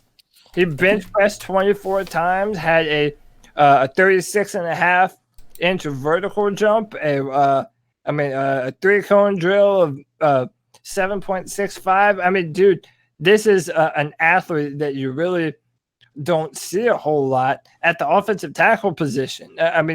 The dude's incredible. All these people saying that she should be at guard, I just don't understand that.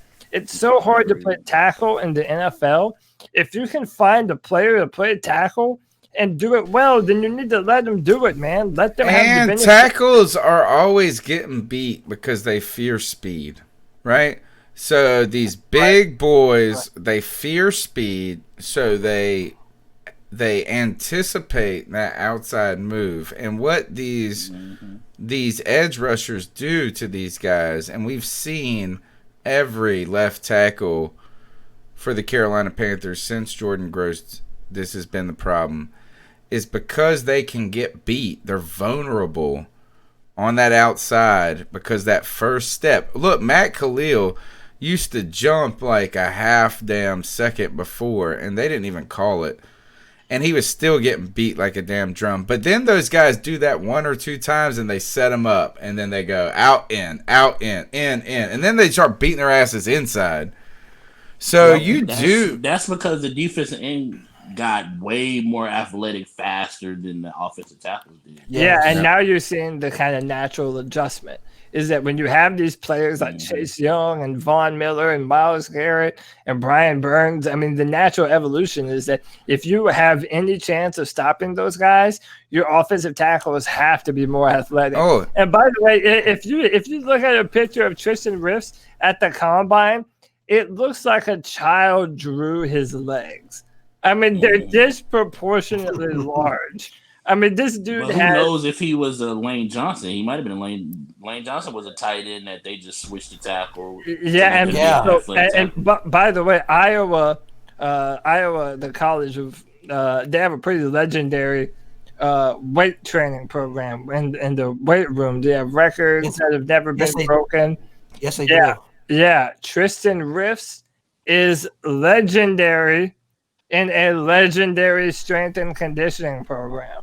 Like, apparently this dude has all of the accolades on deadlifts and stuff like that. I mean, Tristan Riffs is an animal. 2 points on this, and go ahead, Brad. He could play the right side, the left side. You could plug him anywhere, and you just let him go. Yeah, for sure. 2 points to think about, and then we're going to the next call. Is number one is just kind of anecdotal. Jordan Gross was selected at number 8. We selected number 7. So kind of a parallel there is you get that guy that can be the guy. The question I have with Mekhi Becton is that while he's giant and fast and all of this, does he fit the qualification of kind of what we've heard Matt Rule talking about, making guards and these guys kind of slimmer and more athletic? And to me, the Tristan, what is his name? Tristan what? Riffs. Just say like just riff, think like a guitar riff. All right, so Tristan guitar riff sounds like he's kind of more the Matt Rule player than Mekhi Becton is, if that makes sense. Yeah, I mean, in some ways, yes. In some ways, I mean, again, it's not. It's just trying to find anything at that point.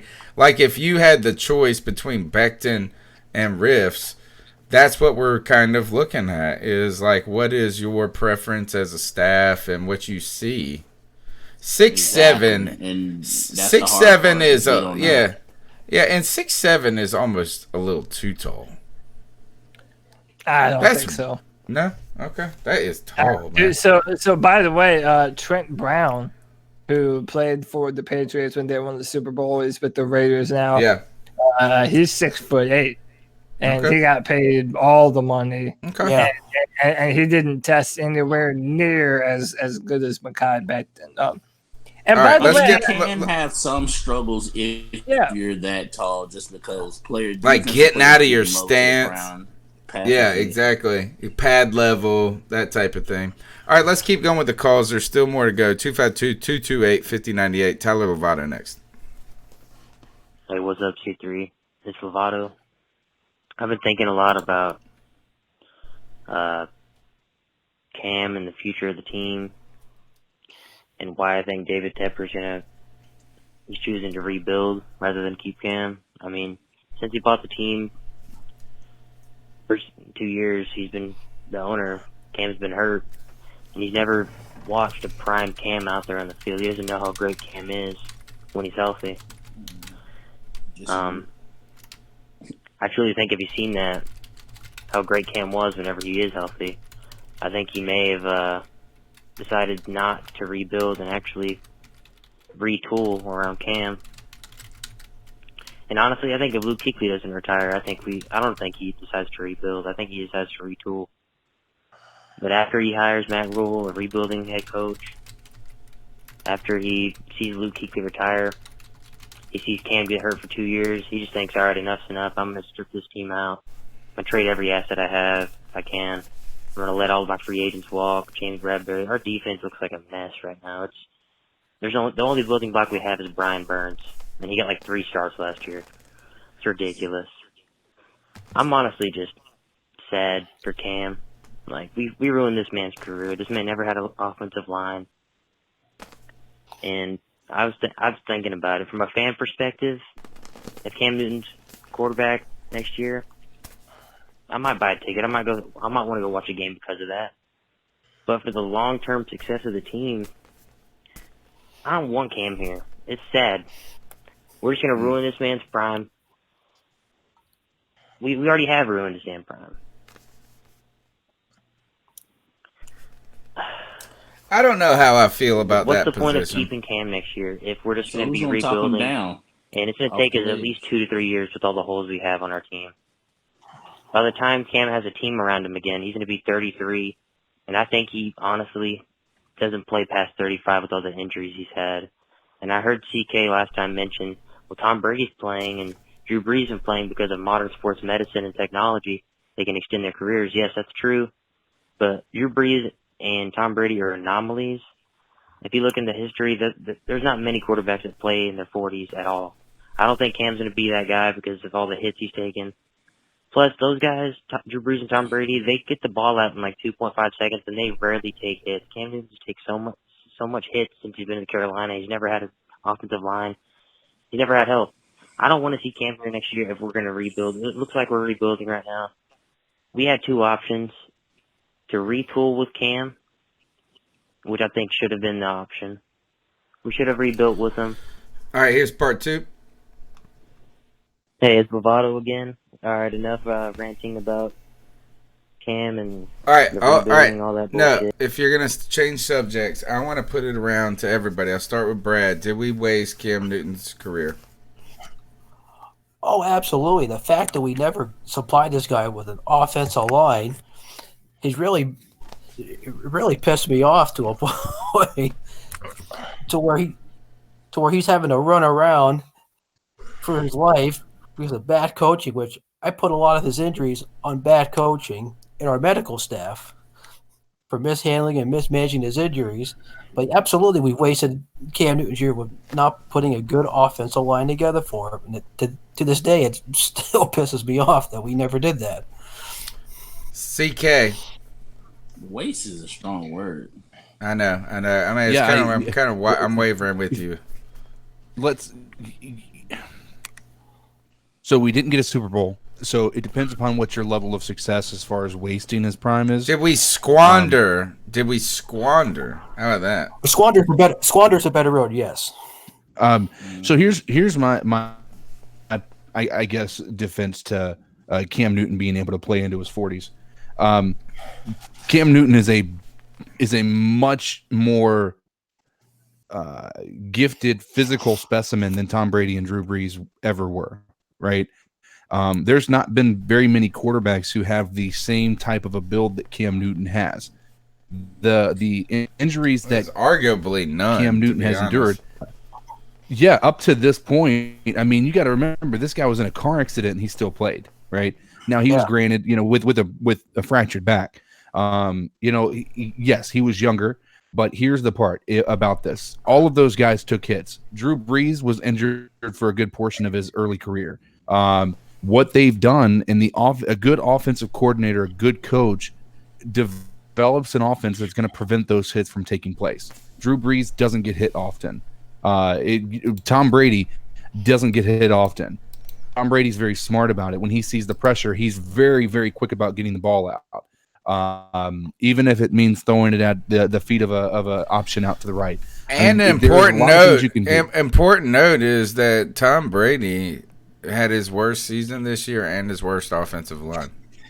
You know what I'm saying? The one thing we never is that not only did he get the ball out, but they did always give him a good line. Yeah. But to assume that at the early 30s that his career is over would be, lack of a better word, asinine. And so I don't think he was saying that Cam's career is over. I think a lot of people don't have faith in his ability to be the same Cam that he was. He's never going to be the 2015 Cam because of, he's getting older. I still think that he has the capability of actually being a quarterback that's able to pass the ball and get the ball downfield as long. Matt Rule mentioned it. He's had a lot longer of a rehab for that shoulder now because of the foot injury. So I think if he comes out and he's not able to get that deep ball out, then there's a concern. I think then at that point in time, I'm ready to go ahead and sell the farm on Cam Newton. But until I see that, I think he's too valuable and he's been too important to this franchise, not only for the success of the franchise, but also the finances of the franchise and the marketing capability of the franchise. To just assume that he's not able to be a long-term solution would be premature. Greg, did we squander Cam Newton's career? Oh, Greg, you got no sound. Look, he's been waiting. He's been waiting and waiting. We can't hear you. We can't hear you every week. All right, Cody, I know what you're going to say. I know what you're going to say, Cody. Go ahead. You don't know what I'm going to say because I know exactly what you're going to say. You better say it before the Bat Daddy gets back. Did we squander Cam Newton's career? Okay, maybe you do know what I want to say. Yes, we absolutely, we do. We absolutely did. We did squander his career. And I mean, listen, it wasn't wasted because of the amount of fun and joy that Cam Newton has brought to the Carolina Panthers. That we would have had nowhere near the amount of fun and excitement if we didn't have Cam Newton on the football team. But yeah, right. I mean, exactly. But listen, what I'm about to say goes without saying. Cam Newton was the first player drafted under the current CBA, and it has been demonstrated what you are to do in that scenario. If you're going to draft a quarterback on a rookie contract that you're not paying that much, it's your job to build around him to make his job easier before you have to pay him all the money in the world.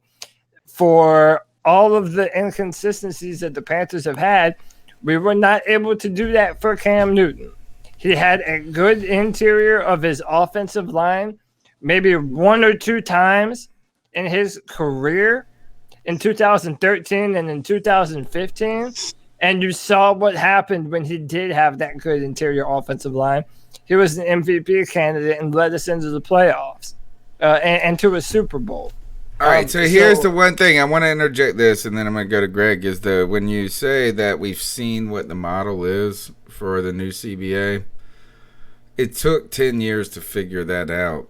And what I mean by that, and another thing is this: in fairness to the Panthers, they had $13 million in cap room in 2012. $13 million. You know what I'm saying? Like, how do you build around a? And if you say we squandered it before Cam ever got there, potentially, but the cap has risen so significantly. It rose from 2012 to 2013, just $12 million. Do you know in 2012 the cap was $112 million? Now it's like 185. It's gone up 30% in the last 10 years, and it's going to go up more. It's really, and so I understand that, but I almost, that looks at it in a vacuum of not looking at the cap, though, at all. And, like, we didn't even have any money. Like, how do you do it? Okay. All right. Let's go to Greg. Did we squander Cam Newton's career? Squandered, yes. Wasted, no. And I think it goes back to what CK was saying. It all depends on how you define success, because we did have some success with Cam Newton. We went to a Super Bowl, a couple playoff trips. He had an MVP season. So I wouldn't say wasted. No. What you got to look at it from, like what Tony's kind of saying here too, is with the salary cap. While we didn't give him the offensive line, how do we know for certain that Cam Newton, when he was younger, didn't say, spend money elsewhere and I can protect myself in the offensive line? Because that's his style. He didn't say. They didn't listen to his ass. I'm just okay. Maybe if he didn't say that, how do we know that the franchise wasn't saying, well, we can compensate this way? Because you're exactly right. He didn't have an offensive line. You're exactly right about that. Because here's the problem with Cam Newton. You're right. Is Cam Newton gives you the, and I've always said this, he gives you the luxury to cut corners in places that other guys can't. I agree. You know, so you could be like, look, Cam can handle that. And we're not going to have the best offensive line. We're not going to have the best wide receiving core. No, we've got Cam. He's like, it's a double-edged sword for Cam. Cam is his worst enemy because he's so fucking good. Yeah. I agree. And you know, just to, while we didn't give him the offensive line, we did give him other stuff. He had a couple of great defenses to play for. He's had some offensive weapons.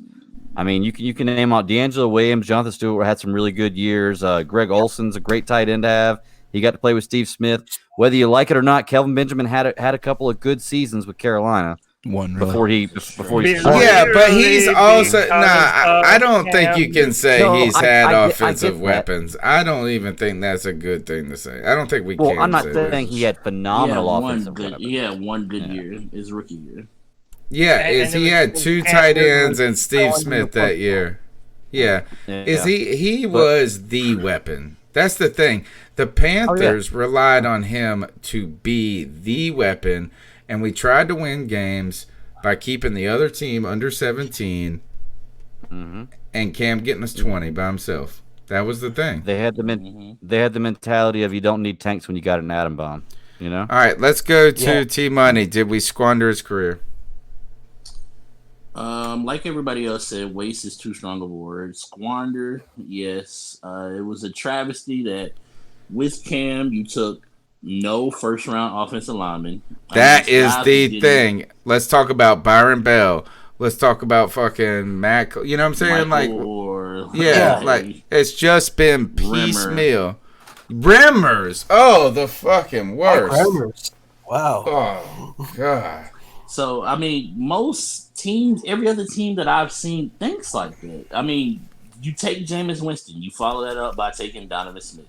You take Andrew Luck, you follow that up, you get Anthony Costanzo. You take 2 tight ends in that draft. I mean, they took Dwayne Allen and I forgot the tight end they had from Stanford. Jack Doyle. You take people to complement your quarterback. That's just part of building a team to me. And we just didn't do that. And we took him for granted so much. Fucking Kelvin Benjamin's the fucking worst, dude. You took Kelvin, who you knew had already failed 2 grades, so he was older than any other rookie receiver that dumb as a fucking brick. And you took him knowing he had weight issues at Florida State. And Cody said earlier, them interview questions that they have during the combine is sometimes the most important part of the combine. And whoever questioned Kelvin Benjamin is a fuck up. We just say that. Think Morris Claiborne. With the lowest score in the history of the Wonderlic. Kelvin Benjamin couldn't have been far behind. Let's keep going with the call. Tyler Avado back again. And he only took what? Who else was the first round receiver besides Kelvin? DJ? No, that year it was. Oh, what for us? No, I'm saying ever. The whole time we had Kelvin. It was only DJ and Kelvin, right? Steve Smith has been the best wide receiver that Cam Newton has ever played with, and Steve Smith was on our original Super Bowl team. So I mean, just a tight end. I mean, Greg Olsen has been his most reliable receiver since he's been playing in the NFL. That offense was dope under Chudzinski, though. It was. Olsen, Shockey, Steve Smith. They put he let the running backs that we ended up getting rid of anyway talk Chud out of the door. They didn't like that Cam was getting to run the ball way more than they were. I still want to punch D'Angelo in his well. All right, let's go back to Tyler. I looked at the receivers, and oh my God, it's loaded, baby. There's at least 15 receivers that I would love to have, and since there's so much receivers, I think we could actually get a great one in the 3rd round. Not a great one, maybe a really good one in the 3rd round. But I was thinking about Denzel Mims from Baylor, the one that Matt Rule coached last year. He ran a 4.38 at the combine. He's 6'3", 208 pounds. He looks like a fucking monster. And I was wondering, like, you know they're gonna pick his ass. I promise you, they'll pick him. I would love to have this man if we can get him in the 2nd. But I know we need our defense looks like shit, and we really need other positions. But this dude, I feel like he would be a steal for the 2nd round. Oh, I feel like shit. I don't even know. Hold on, I gotta pause this call. Randy Trotter, about to get iced up here, said Ted Ginn Jr. was his best wide receiver. That's a bull. Highest drop percentage in the NFL that season, guess. Yeah, he's had the most touchdowns as a wide receiver. Ted Ginn got better after, but still, he's better. He was better while he was here, but not the best. Steve Smith, those 2 years, he was better. In the 2nd round. But I was wanting to ask Cody what he thought about that. Denzel Mims or what position do you think we need to take in the second round? And dude, we should draft 3 defensive players in a row. Do you think right it's now. possible we even get a receiver in the second? Or do you think that's too high? Do you think we need to wait till the third to get a receiver? Yeah. Who we That's just my draft question. first? Okay. Keep pounding. So, listen, man. I mean, I so badly want to be able to answer these questions with a good answer, but we're still too soon in the process. I don't know. You won't know 3 weeks from now either. It don't matter. No, I won't. You won't know. You won't know on draft night. 7 is so you have to wait to see who's on the board. Right. See how the board falls. I mean, listen, and see how he did free agency too. That's what I'm talking about. You're one of the things, love him or hate him. Dave Gettleman had some one-liners that made sense. Okay, your free agency does set up your draft, which he never fucking did, asshole. Gosh, he was the worst at doing his own. If he listened to himself, he tried. He would try. Not that year. We drafted 3 fucking corners back to back. In theory, that's what you We had to though, because he did but how many of them that. worked out? There are. I mean, it's it really worked out, just not for us. Yeah, not He for did us. not work out, man. He worked out. Not for us. He's working out for Oakland. No, he is not. No, he is not. He actually has became a good corner. Oh shit! Not even playing. Who are we talking about? Daryl Worley. Daryl Worley. You all, go back, Cody. Take them. What? You crazy as hell. Now Zach Sanchez been chilling. He can't make any league right now. No. All right. Back. You want to make sure that your free agency sets up your draft. Right now, it's entirely impossible to know what we're going to do in the second round because I don't know what we're going to do in the first round. I don't even know if we're drafting a new franchise quarterback this year. So there's just no way to know. There's only one way to fuck it up. If you take Herbert or Love in the first. Oh, get him. Yeah. I don't know about Love, but I don't agree that you take Herbert. Love.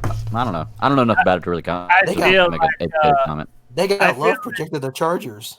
One day, me and T Money need to do an episode where we just talk about our differences because no, you don't want it won't do enough. I think I'm with T Money on this. It won't do enough for us. Well, yeah, I'm sure you do think that way. What I'm thinking is this: that's the most condescending thing I've ever heard. Of course, you're siding with him. He told you there was a little brother in you.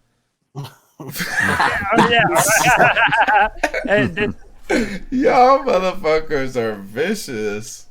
Man, this is what I know. Whenever you have where's Joe at, man? Yeah, every time I used to dog. Can I get another brown person on this show, please?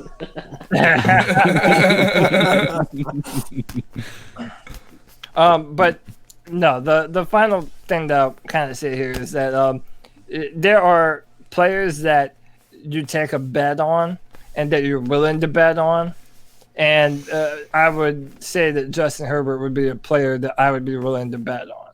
Now, I understand I think a lot differently about this than most people, and I don't have enough time to really delve into why I think this tonight. But if I'm not upset if we end up having to move on. How about this? Do we need a receiver in this draft at some point? Right now, if you're watching this, Marty Herney. If it's Derek Brown, Isaiah Simmons, all on the board, and you take Justin Herbert, you're gonna have to see me. I agree. I agree. I see. That's how I'm kind of. I'm with you. I'm with you. So I answer that, Cody. Answer that. What specifically? Yeah, you're at your you pick have 7. Derek Brown, Isaiah Simmons, or Okuda, whichever one I think one of them will be there. And Justin Herbert are all in the room. You gonna take Justin Herbert first? Well, hold on. Are we under the assumption that Cam Newton is coming back for the final year? We don't care. We don't care. How about this? I don't Is care. that if you pass on Isaiah Simmons for Justin Herbert, but listen, the context would you matters. be okay? No, it doesn't. It doesn't. This is what I'll say. This is what I'll say. You just said he was a generational fucking player, dude. Even with Cam not being on the board, if there's nothing I see in Justin Herbert that I can't get out of Jalen Hurts in the third round. Oh, that's not true at all. He has a much bigger arm talent. He's far more mobile, and he's a more physical player. I mean, listen, Jalen Herbert's more mobile than Jalen Hurts. Yeah, Jalen Hurts ran a little faster, but as far as what they'll be able to do in the NFL, look at what Josh Allen and Cam Newton have already done. No, nothing is convincing me. I'm with T-Money on this. Is that Justin Herbert is all speculation. Hold on. Let me finish my point. Ahead, if you're starting from the ground up and you don't have a quarterback, you're damn right I'm taking Herbert. If you don't have the most important position on the team, if you don't have a franchise quarterback, then yeah, 100% you take the guy that Do you know what this sounds like to me? This sounds like when the Jacksonville Jaguars drafted Blake Bortles first. Thanks. Like, we got no choice. We got no fucking choice. Based off of who I put my hand. I promise on everything. I'd rather sit through another year of Kyle Allen and Will Greer than to draft Justin Herbert. Damn. Interesting. No, that's fine. Hey, Justin Herbert is a better player than both of those dudes. Nah, we're not saying that. That's not what we're saying.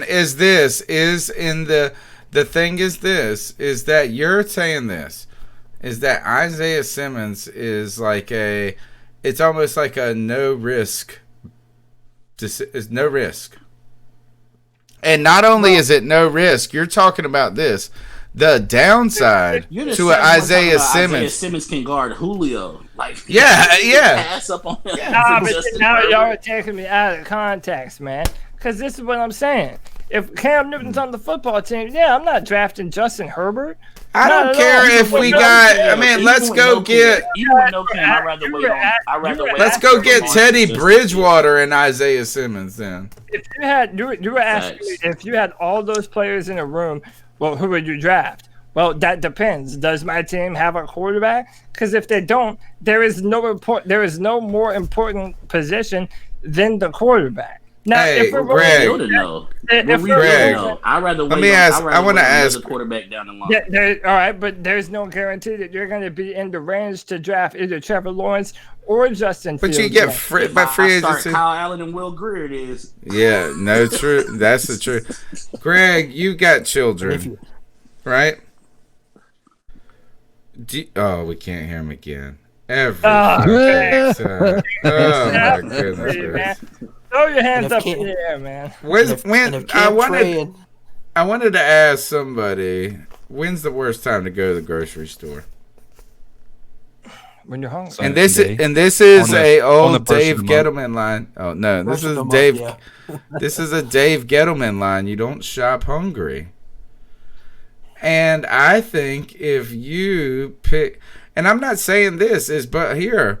Look, love is all of a sudden the talk of the town. This and that and this and that. Like Josh Allen. Yeah, exactly. All right, let's go to the next call. I'm with you, T-Money, then. Panthers podcast, how y'all doing? Y'all know what this is. This is G Cavassier.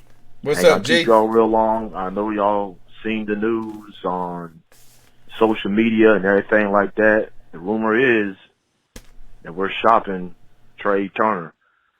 I pray to God that we're not, you know what I'm saying, because this is just my personal opinion, because I watched another podcast called Keep Pounding TV, you know what I'm saying? Shout out to the big cat, you know what I'm saying? But a lot of situations are going on right now in the team, and this is my personal opinion. I think if Trey Turner, if he gets traded or whatever, I think Cam Newton is gone, man. I really do, man. Because Trey Turner held down that right side for a while. I mean, he didn't do all that good last year, you know, but he's still a good offensive lineman. He really is. I don't see what kind of draft picks you're going to get for him. You know what I'm saying? But I don't know. I'm just a fan. So give me your take on that. I think you're right, Jay. Trey Turner goes to another team. You think Cam Newton's going to stay with us, man? I don't know. All right. I like that call, G, and I'm with you. And the earlier discussion between some of us is this about accumulating, kind of, what did you say, Brad? Draft picks and assets. Yeah, assets. Or is this, but here's the thing for me, and this is, in T-Money, you said this, you made the comparison when we were talking about cutting a player a year too early with Steve Smith. We cut Steve Smith and we saved $3 million, but the league minimum for like a veteran is like 1.8. You know what I'm saying? So to get the worst fucking receiver in the league who is a veteran, you still have to pay half of that $3 million back. That's where I'm kind of weird. I'm gonna tell you who's. I'm gonna tell you a team that's the king of cutting somebody a year or two early, and then we can look at it. Patriots. Right. Yeah, New England. Yeah. Patriots. Yeah. A year too early, though? Everybody thinks they're crazy. Yeah. Yeah. Everybody thinks they're crazy when they get rid of somebody. And Brady, yes. Yeah. As soon as they get rid of him, I was like, "Oh, I can't believe you're getting rid of this player," and then a year later, you never hear from that player again. Yeah. And half the time, that player, they get them back if they want them, like Jamie Collins. Okay. Oh, that's good point. Good point. Hey, real quick, Tony, I wanted to put this in, answer your question. Best time to go to the grocery store, if you have kids, best time to go to the grocery store is when your kids are not with you. Hey, just whenever your kids are not with you, go to the grocery store. Oh, and my gosh. Daryl Worley and Bradbury comparison.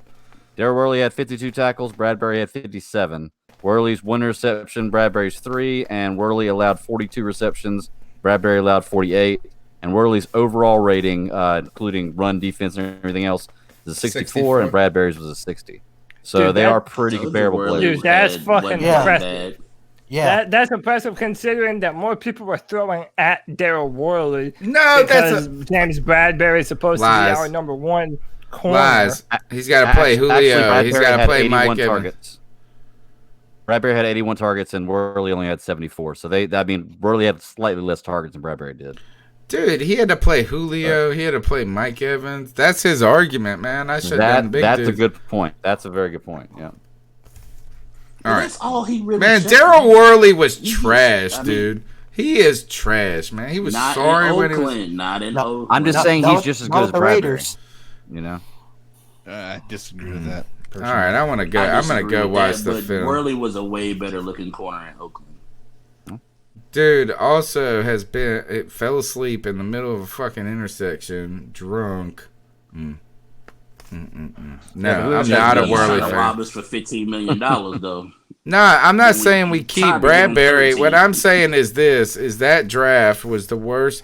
That draft set us back so far. Drafting, yes, but I'm just saying Worley, once he moved on, looked better. Okay. Yeah. All right. Well, it took 2 teams to do it, but man, that draft sucked. What's on, fellas? This is Ryan from Tucson, Arizona. He's gonna talk shit about Appreciate me. the show. I'm Listening last week, and Tony D and Carl D. I'm stepping away. Have a very Ron Rivera mindset when it comes to understanding multiple position players. I don't think Matt Rule is trying to get a bunch of Taysom Hills on our team. I think what he's trying to do, let me make it simple for you guys. We have the perfect example. It's like having a Christian McCaffrey versus a Jonathan Stewart. I think what he says by having a guy that can do multiple things. Christian McCaffrey and Jonathan Stewart in his prime was a pretty good running back. But as a defense, you weren't necessarily worried about scheming up any type of defense to contain Jonathan Stewart because it was simply just 3 yards in a cloud of dust. But Christian McCaffrey changes the envelope a little bit because not only is he a great running back, he does multiple things out of the backfield as well as in the slot. And you can even line him up on the outside. Minka Fitzpatrick there in Pittsburgh, I believe. He was a tweener coming out of college too. And it's not necessarily trying to make a guy play multiple positions. It's about taking a guy who has the ability to do multiple things, finding a home for him on the defense, and then making him and then be able to create extra schemes around him to utilize his talents better, opposed to having a gadget player like Taysom Hill who just does a bunch of things okay. Where Christian McCaffrey kind of dominates the field. Same with Alvin Kamara or even Le'Veon Bell or even Aaron Donald, who's not just simply a nose tackle. You can shift him up on defensive end. You can put him on the other side. You can put him at both positions. He can do multiple things along the defensive line.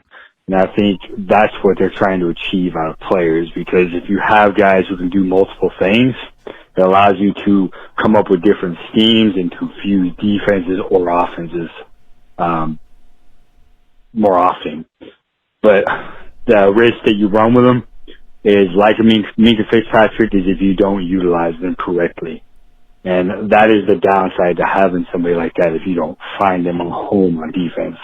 Isaiah Simmons, who should be a linebacker, but no, you should never try to man him up on Julio Jones. Get out of here, Cody. If you're ever going to be taken seriously as an analyst, don't ever say stupid stuff like that again, dude. But anyways, have a good one. Keep pounding. Yes, sir. Well, first, Cody, I think you should go first. Let me 100% go first.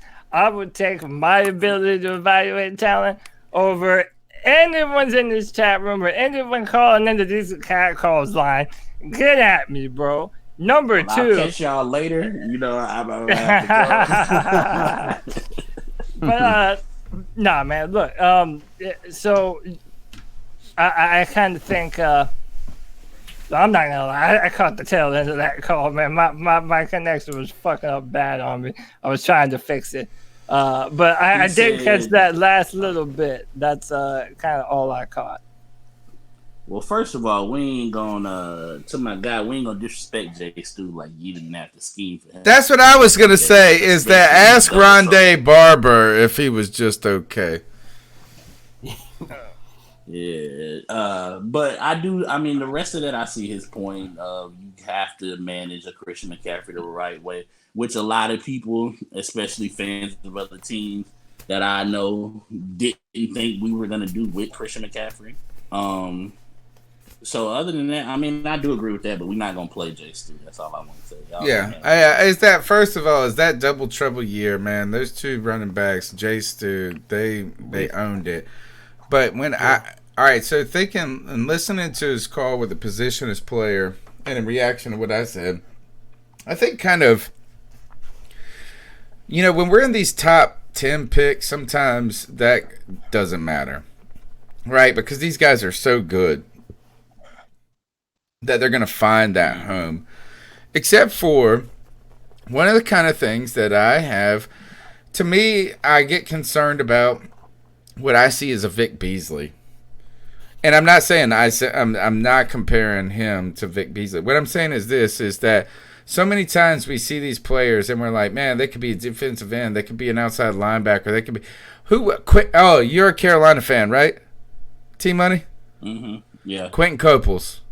You know what I'm saying? Okay. Is that but it's again, like that comes with what we talked about earlier with the coaching.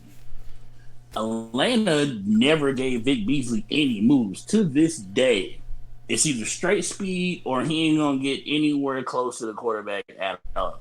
So somebody should have figured, hey, if I have a good defensive line coach, I can teach Vic Beasley with all his athleticism the moves to be a good defensive end.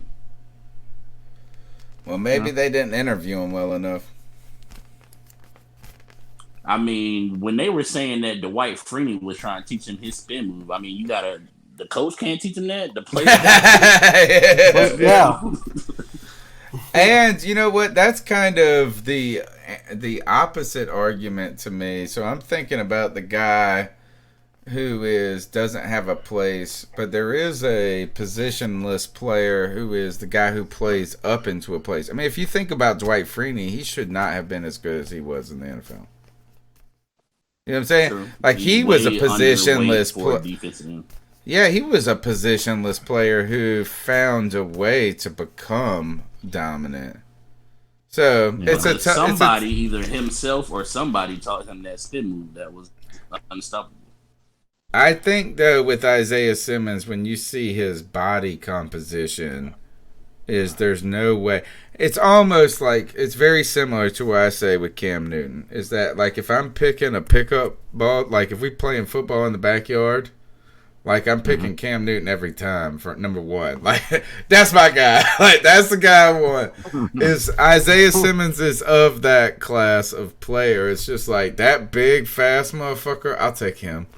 Exactly. Next. Because he's that big without having to sacrifice size. Yeah. Doesn't sacrifice speed, doesn't sacrifice strength, doesn't nothing. Just fast, big. It's a freak. He's a freak, dude. That shit is crazy. He ran that fast. I'd be interested to see, Cody, is his side, like, while those sprints are impressive, right? A sprint is impressive. It's not the same as, like, start and stop speed. It shows on film. Does it? It shows on film, though. His ability to go sideline to sideline, to catch people, it shows on film. He does it all. He does it all, and he does it all well. All right, next call. What's up? C3 fam, this is Carl D. What's going on, Professor T? What's up, Carl? And the whole CK, panel tonight. The man himself. What's up? The stat daddy. And the arguably, and I say arguably, the guru of NFL scouting, Mr. Cody Lackey. Yeah. You What's know up, Carl guys? was about to talk a gang of Cody. shit about me. I've been doing some Arguably. research and scouting as I off the time a lot of times do. I have some sleepers, I'm going to say, after this that I've looked up and also observing the combine. First, I'd like to start off with say, Cody, I nailed it. I said Riggs was not going to get that combine record. Told you he wouldn't get it. He ran a 4.27, which ironically that's what Barry Sanders ran when he did the combine back years ago, and which I know because I had the T-shirt, which had all his combine numbers on there. So does Garth Brooks, who loves I am a the Barry other Sanders fan. But anyway, I got some sleepers I want to go over with you. Cody, we had our opinion about Isaiah. Well, Cody, I have a guy that I'm not sure you really talked about. A linebacker by the name of Willie Gay. He's very athletic. He's the next thing. He's just as well. He may not be Simmons, but he's close to Simmons level. Let's look at his combine numbers. A 4.4, a 39-inch vertical leap. Now, and this dude is a natural inside linebacker. We need an inside linebacker. This guy can fit the bill. I know he had some questions and off the field issues, but come on, this guy, if you can put a lid on that, hey, you got yourself one hell of an athlete. My sleeper at wide receiver, LSU Justin Jefferson. I mean, he wasn't as good as season he had at LSU. He still wasn't talked about as one of the top receivers. But at the combine, I thought the guy had. What happened? Was that the end Probably of the timed call? out. That was 3 minutes. That was one of the best All right. combine performances, though. All right, let's go ahead and comment on those two real quick. Willie Gay, CK. Any thoughts? I'm gonna. I think. I meant Cody. Sorry, but CK, if you got anything, go ahead. Your name is Cody, by the way. So I've watched a little bit of Willie Gay. I haven't watched quite enough of his film to give you a solid endorsement for or against him yet. A lot of guys end up testing well, and they never it never ends up playing out on the field. He wasn't in anybody's top 5 linebacker listing before the combine, so I'm interested to see because he what got suspended. Let me see why he got suspended. Look, this is the quote from CBS. Gay is a missile on the field, a rangy linebacker who at times lays the lumber, but mostly his athleticism is accentuated in coverage. So he's a coverage linebacker. The latter fact is a huge plus to his game, of course. Outside of Isaiah Simmons, Gay is the most athletically stunning second-level defender in the class. Additionally, he's rocked up at 6'1", 243 pounds. He was suspended in 2019, yet he still had 3.5 tackles for loss, a pick 6 in 5 games that he played. He is almost identically tested to Devin White.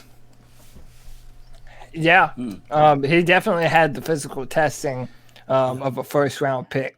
So I'd be interested to delve into his film. What I like about that call, though, real quick, though, from Carl is that while we're infatuated with Isaiah Simmons, maybe Simmons going at 3 would be a kind of a blessing in disguise when just a couple of weeks ago Greg brought up Schroeder, whatever his name is, Schobert, yeah. Who, by the way, will not be going back to the Browns this year. But maybe we've talked about this, the most easily replaceable position on the offense being the running back. Is there really a giant difference? You know what I'm saying? Is that I understand how freakish this guy is, but maybe it's a blessing if he's taken before, and then you get a guy like this, like Carl D is saying, maybe like in the 3rd or the 2nd. I don't know where he's going to fall, where he will be at, and then he turns out to be comparable. Yeah. If that involved us getting like Okuda in the first round, I can see that. Yeah. All right. Now go ahead. I'll say here's the thing about Simmons too is while he can play so many positions, and I would love to have the guy on my team, what you're saying right now makes total sense, Tony, because he can play all these positions, but he can only play one at a time. Right. You know, and when you get to the NFL, he's probably not going to be bouncing around from safety to corner to linebacker. We're probably going to want him focused in on one position, or maybe he can fill a slot here and there every once in a while. If so there's an injury, the jackknife trade then is not as valuable. It's nice to know the abilities there, which is good, but I don't think he's going to be utilized the pros anywhere he goes like he was in college. I think that's a great point. I think his biggest thing would be with the range, like when you're in your nickel and you run a 4-2-5 with him and Shaq in the middle of the field. I think that's a crazy range of what they can do and play and make plays. Yeah, it is. But Luke is arguably one of the best linebackers in the history of football. What did he run? His 4.46 ain't slow. Let's just put it that way. But Cody, go on. We know Luke's not, though, as much as we love him. He didn't like taking blocks. Cody, tell us about this wide receiver, though. Yeah, Justin Jefferson for LSU really had a fantastic combine. He was another one of these receivers for LSU that just had a monster year. I think he almost had 20 touchdowns. He ran a 4.4. Mainly, he was a slot inside guy because LSU also has other freaks at the position. But man, Justin Jefferson had 4 touchdowns against Oklahoma, caught 4 touchdown passes. I mean, the dude's a baller. He's absolutely insane. He probably worked himself into that first round conversation that I really do think. I mean, he might even go sooner than T. Higgins. I don't know. A lot of it just it just kind of depends on whatever your flavor is for drafting wide receivers in this class. But Justin Jefferson is a great football player. He's tall enough, fast enough. He will be a day one starter in the NFL. And again, something I want to put out there to people is a lot of these LSU offensive players.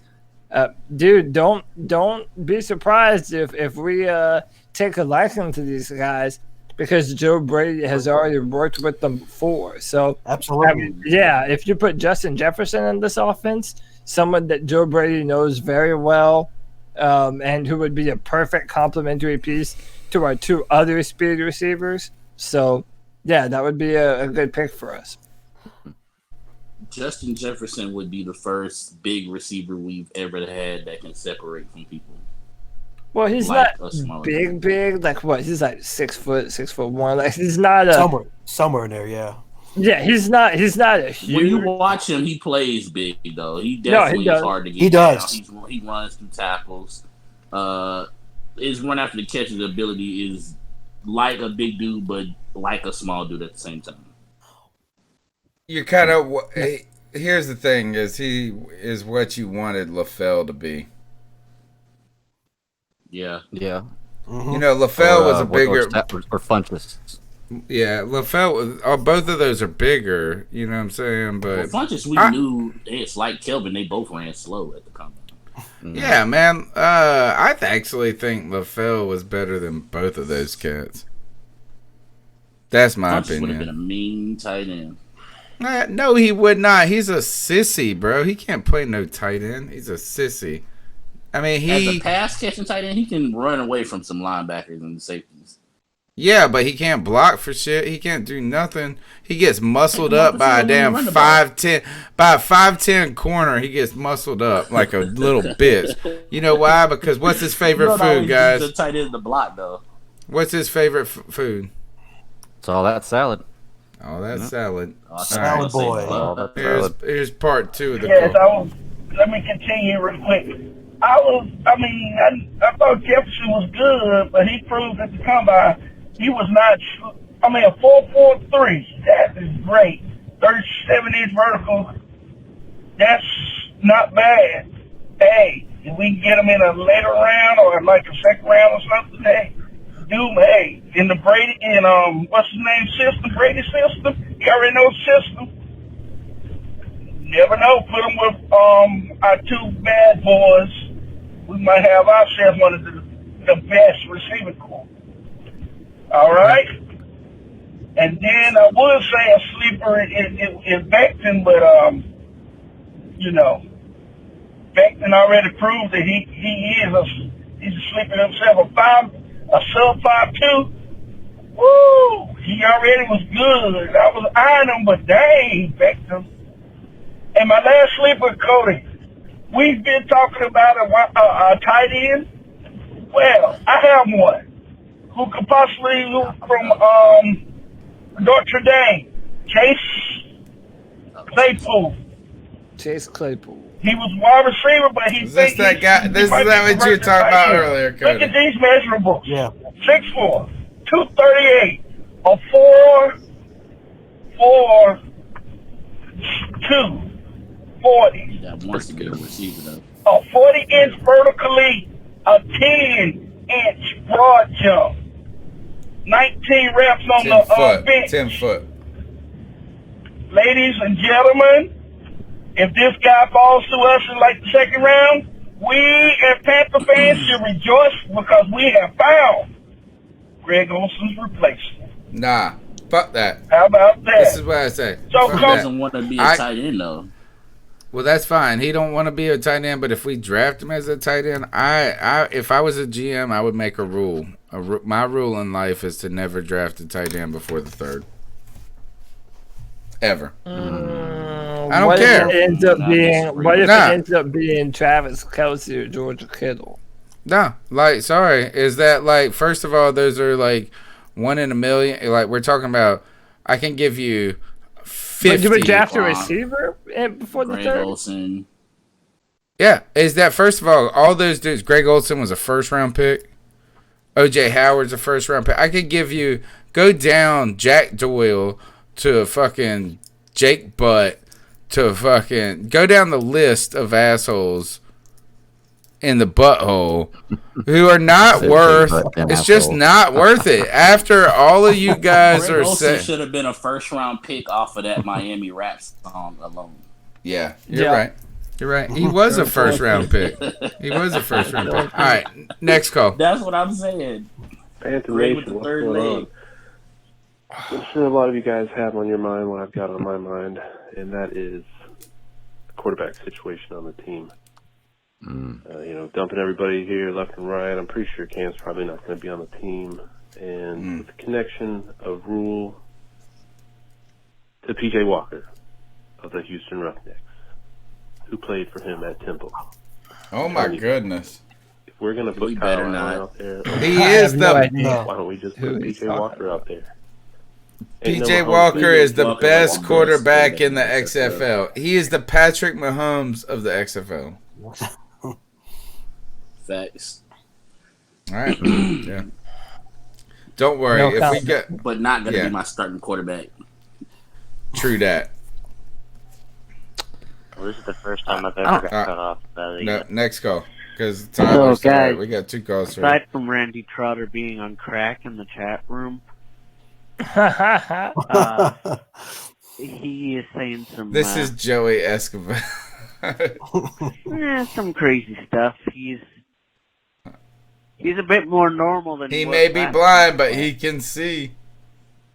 enough about him. I just wanted to ask, can anyone, does anyone know where Brandon Herbert's going to dinner after James Bradbury gets cut? Because Ruth Chris. I want to go with him because I'm sure it's a fancy ass restaurant. Anyway, and yes, I think we could do without Trey Turner because he hasn't been good for a while, has he?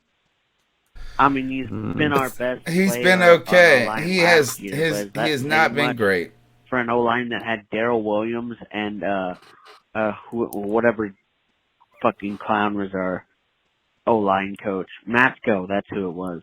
Oh, but The everybody dumbass. says he's the best in the business. Cody, I'm going to turn this over to Anyway. you. Is Trey Turner, is his skills diminished, or is it kind of everybody on that team is bad because of the player beside them? You have constantly said that our defense, it's hard to judge a player. Oh, Cody's on mute. But you guys, is it Matt Parrott is Matt Matt Parrott is not Paradis. playing as well as everybody. That was the issue. No, They he's definitely not. thought Matt Parrott was going to be better. Yeah, and he wasn't. He'll be better this year because he's 2 years off the injury now. No He'll be one on better our this team year, has I played promise. well, but I've seen Trey Turner get just bullied a lot the past few years. Yeah. And I'm not just gonna pretend like that didn't happen. Again, man, and it's so tough because I don't know who really to be hard on and Yeah. who not to. Like agree. everything we thought we knew about the coaching staff. Apparently, we had one better. Apparently, we had one of the better offensive line coaches in the NFL. That's not true. I mean, I don't know. I'm not. How do we have the best coach in the fucking NFL at the offensive line and the worst offensive line every fucking year? There's no way. So got Mike Remmers to be an offensive tackle in the Super Bowl. Yeah, it's just it's ridiculous, man. Okay, all right, so that. But what If else you did can he do that, do? you're a miracle worker. Mike Remmers, you know what? I always say this about Mike Remmers is he's not bad in weeks 1 through 12. He hits a wall though. In week 12, like he can't keep up no more. You know what I'm saying? Like his Who was body our breaks offensive down. tackles in the Super Bowl game? Or in Remmers. Remmers in the blind side. And you got both of them to a Super Bowl, you're a miracle worker. Yeah, nah, man. Orr played fantastic that year. Fantastic. Once again, very good. Cam Newton compensates for a weaker offensive Agreed. line. So, amen. Agreed. He's So safe. while they you may know have what? played well, How about this? You want to know why John Matsko is the best fucking offensive line coach in the history of the world? Cam Newton. I'd be the best. I mean, you can't offensive say that line based coach on the too. last 2 years. Yeah, You know. All right. Well, that's why we have had a shitty fucking line too. All right. Yeah. Next, last call. Okay, Because so we a haven't little drafted better talent. clarification on my Trey Turner comment. Well, yeah, he's good, or at least he was good, but you didn't really hear his name much. He's good. And, It's hard. It's so hard to evaluate. It's not worth cutting him though. It's not worth trading Out of him. them 5 Pro Bowl if appearances, we don't how many was he go an alternate? offensive line. Wait, say that again. Out of them 5 Pro Bowls, how many times did he really make the Pro Bowl? How many times was he like not an alternate, not somebody in the Super Bowl who decided not to go or declined to go or something like that. 3 years. He was not on I'd the say Pro 3. Bowl team last year. They added him after everybody. Yeah. I don't think you should be able to rest on that. But that's how they started that whole little tweet with that 5-time Pro Bowler trade. Like, come on now. Yeah. Well, they're trying to sell him. I mean, if you're going to try to put him out there, you're going to put his best. You're going to try to talk him up as good as you can. It's like. But I do think it's got 4 good wheels. I mean, but yeah, that also makes the fan base, the casual fan who doesn't watch like we watch, that makes them weak out. Oh, that's You're right. Pro Bowl we're getting rid of. But that's why they do that. Yeah. That's exactly and why I was on record over the past year saying that, man, Trey Turner is just not doing what we think he's supposed to be. We saw it. We saw that. And it's like Cody said, it's hard to tell. When you're evaluating a team that just sucks a D, is it one person that is he holding the balls, or is he just off working the door? My evaluation is that they expected Matt Paradis to be there. You expect what? They expected Matt Paradis to be better than what he was going to be. For most of last year, Matt Paradis sucked. Yeah, he was sorry. And I want to give this. I'm going to give Paradis one more try, because we have seen every time players are coming off an injury and they're like, hey, they're going to be fine. It's been 12 months. It always takes 2 years till they get to the form. So I'm not. The thing that I'm afraid of, though, Tony, is we gave the same reasoning to Matt Khalil. God, I knew you were gonna say it. I knew you were gonna. You're right. You're right. Tough. It's tough. All right, let's finish this call. Is it just us, or do we have the most people lying about injuries? Them saying people are fine. Like Eric Reed just coming out the other day talking about he had 2 injuries. Why do our players lie so much? Make excuses. Or maybe it's not just us. Eric Reed, though, is always hurt. I don't know, but it seems like it. Tell me this: isn't Eric Reed always hurt? And it might be his style of play. It might be his style. Remember Ryan Khalil's first injury was he had a crick in his neck. Oh God! Yes. Remember the joke on it wrong. The joke on the show. The joke on the show was that he was at a fucking in the back room of adult theater, and they got it.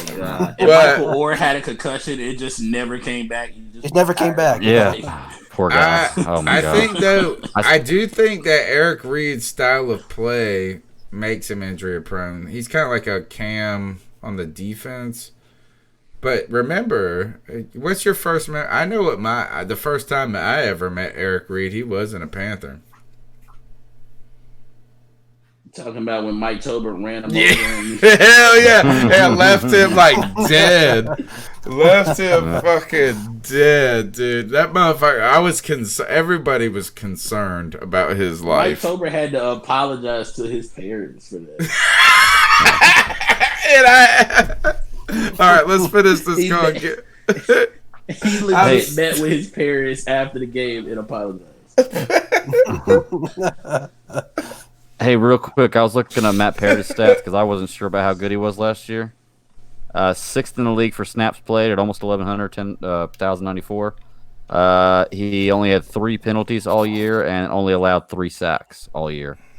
And those are the only. Yeah, but we watched it. We saw it. Rating, but we watched it. I watched Matt Paradis. I seen a lot of Matt Paradis on his back or missing people. Yeah, like getting just bowled over. It kind of reminded you of Khalil in those latter years, you know? All right, let's finish this call and get the first ISO round. Like, picks. if we don't take one of these freaking beasts or freaks, as Cody calls them, offensive tackles. I mean, I know he's a guard, but you can find a guard in free agency. Our offensive line isn't really going to be worse without Trey Turner if we play this the right way. I can see that. Like, I think we'll live, but I would like to see him without Masco. You know, that I would like to see that, but that's my thought, and I still maintain. Speaking of that, I was at a Trump rally yesterday, and I heard the build that wall chant, and I thought around Cam Newton. Exactly, we got to build that wall around Cam Newton. All right. From hell, bro. All right, hold on. All right, we're gonna end the call on this question. I'm gonna turn it to Cody. Is he being? I'm pretty sure that Joey Escobar lives in San Francisco. No, I think he's downtown, isn't he? Like, doesn't he talk about going and walking downtown Charlotte? Oh, I thought he was a California guy. Joey Escobar, chime in where you're at. Is Joey Escobar being at a Trump rally a troll job joke there? I have so many questions for Joey Escobar. It might be. Not even It might funny. be. The blind is Joey Escobar the blind Dave Chappelle as a KK Klansman. You remember that? With that last name, he lucky he made it out alive. If he was You're not lying, bro. Wow. All right. Yeah, I got some questions for all right. But as far as his call, I agree. If you, like I said, it depends on what draft picks you get for Trey Turner. If you get a second for Trey Turner, just think about who that could be in this draft. Yeah, he does live in Charlotte. Second. You're right. Like, a second at the end of the second is not worth it, right? But if you can get like a first half of the second round, you might start thinking a little bit with as deep as this class is. Even at the bottom of the second, though, with these receivers, what receiver can you get at the bottom of the second? I know y'all were talking about getting Jalen Hurts in the third earlier. Wait, you said a receiver at the bottom of the second? Yeah.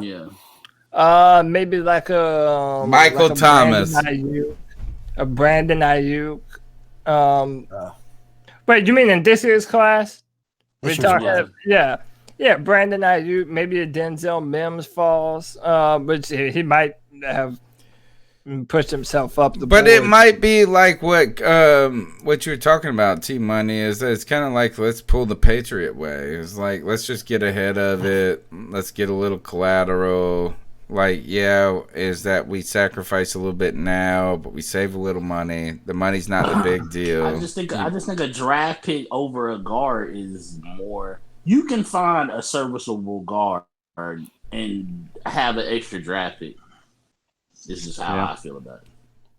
Yep. Yeah, it'd be different if you're replacing a superstar, but I don't think Trey Turner's a superstar anymore. Gosh, I just don't. I don't. What I don't get is that we're just talking about build that fucking wall, and then you're trading the only guy that's played well in his fucking career. We're rebuilding. Y'all have to. Y'all don't play video games. Like, what do you do when you rebuild? You trade all the talent off. You get all the draft picks. You go into the draft with like 4 first-round picks. Like, that's all part of rebuilding. Yeah, that's what you do. You know what's funny about it all is, if you follow the Carolina Panthers on Twitter, for the combine, they had a lot of these, current players, and their combine performances, and they had a nice little edit with them all and how they're doing now as a Panther and whatnot. Not once did you see Cam Newton, which, by the way, in my opinion, out of anybody on our team, had one of the best combines. But they did show Trey Turner. Like, that's a weird thing to do, and I know the social media may not have a lot to do with the back end, back of the house stuff. But that seems odd to me that you've made a decision. Actually, they control all of it. Trey Turner was fast for a lineman. Yeah, but he still brags about that time he ran almost stride for stride with McCaffrey. Yeah, well, you take that out of the equation, right? If you're actually shopping him, why in the heck are you putting that stuff on social media? But if you're actually saying the words like, our plan is to keep Cam next year, well, you had an opportunity to show one of the most incredible, athletically gifted players in the combine do their highlights, and you chose to go with just DJ Moore, Christian McCaffrey, Trey Turner. He's so defensive. I don't think we're calling anybody about anybody. I think we just put it out there that if you, I kind of wonder this: we'll listen.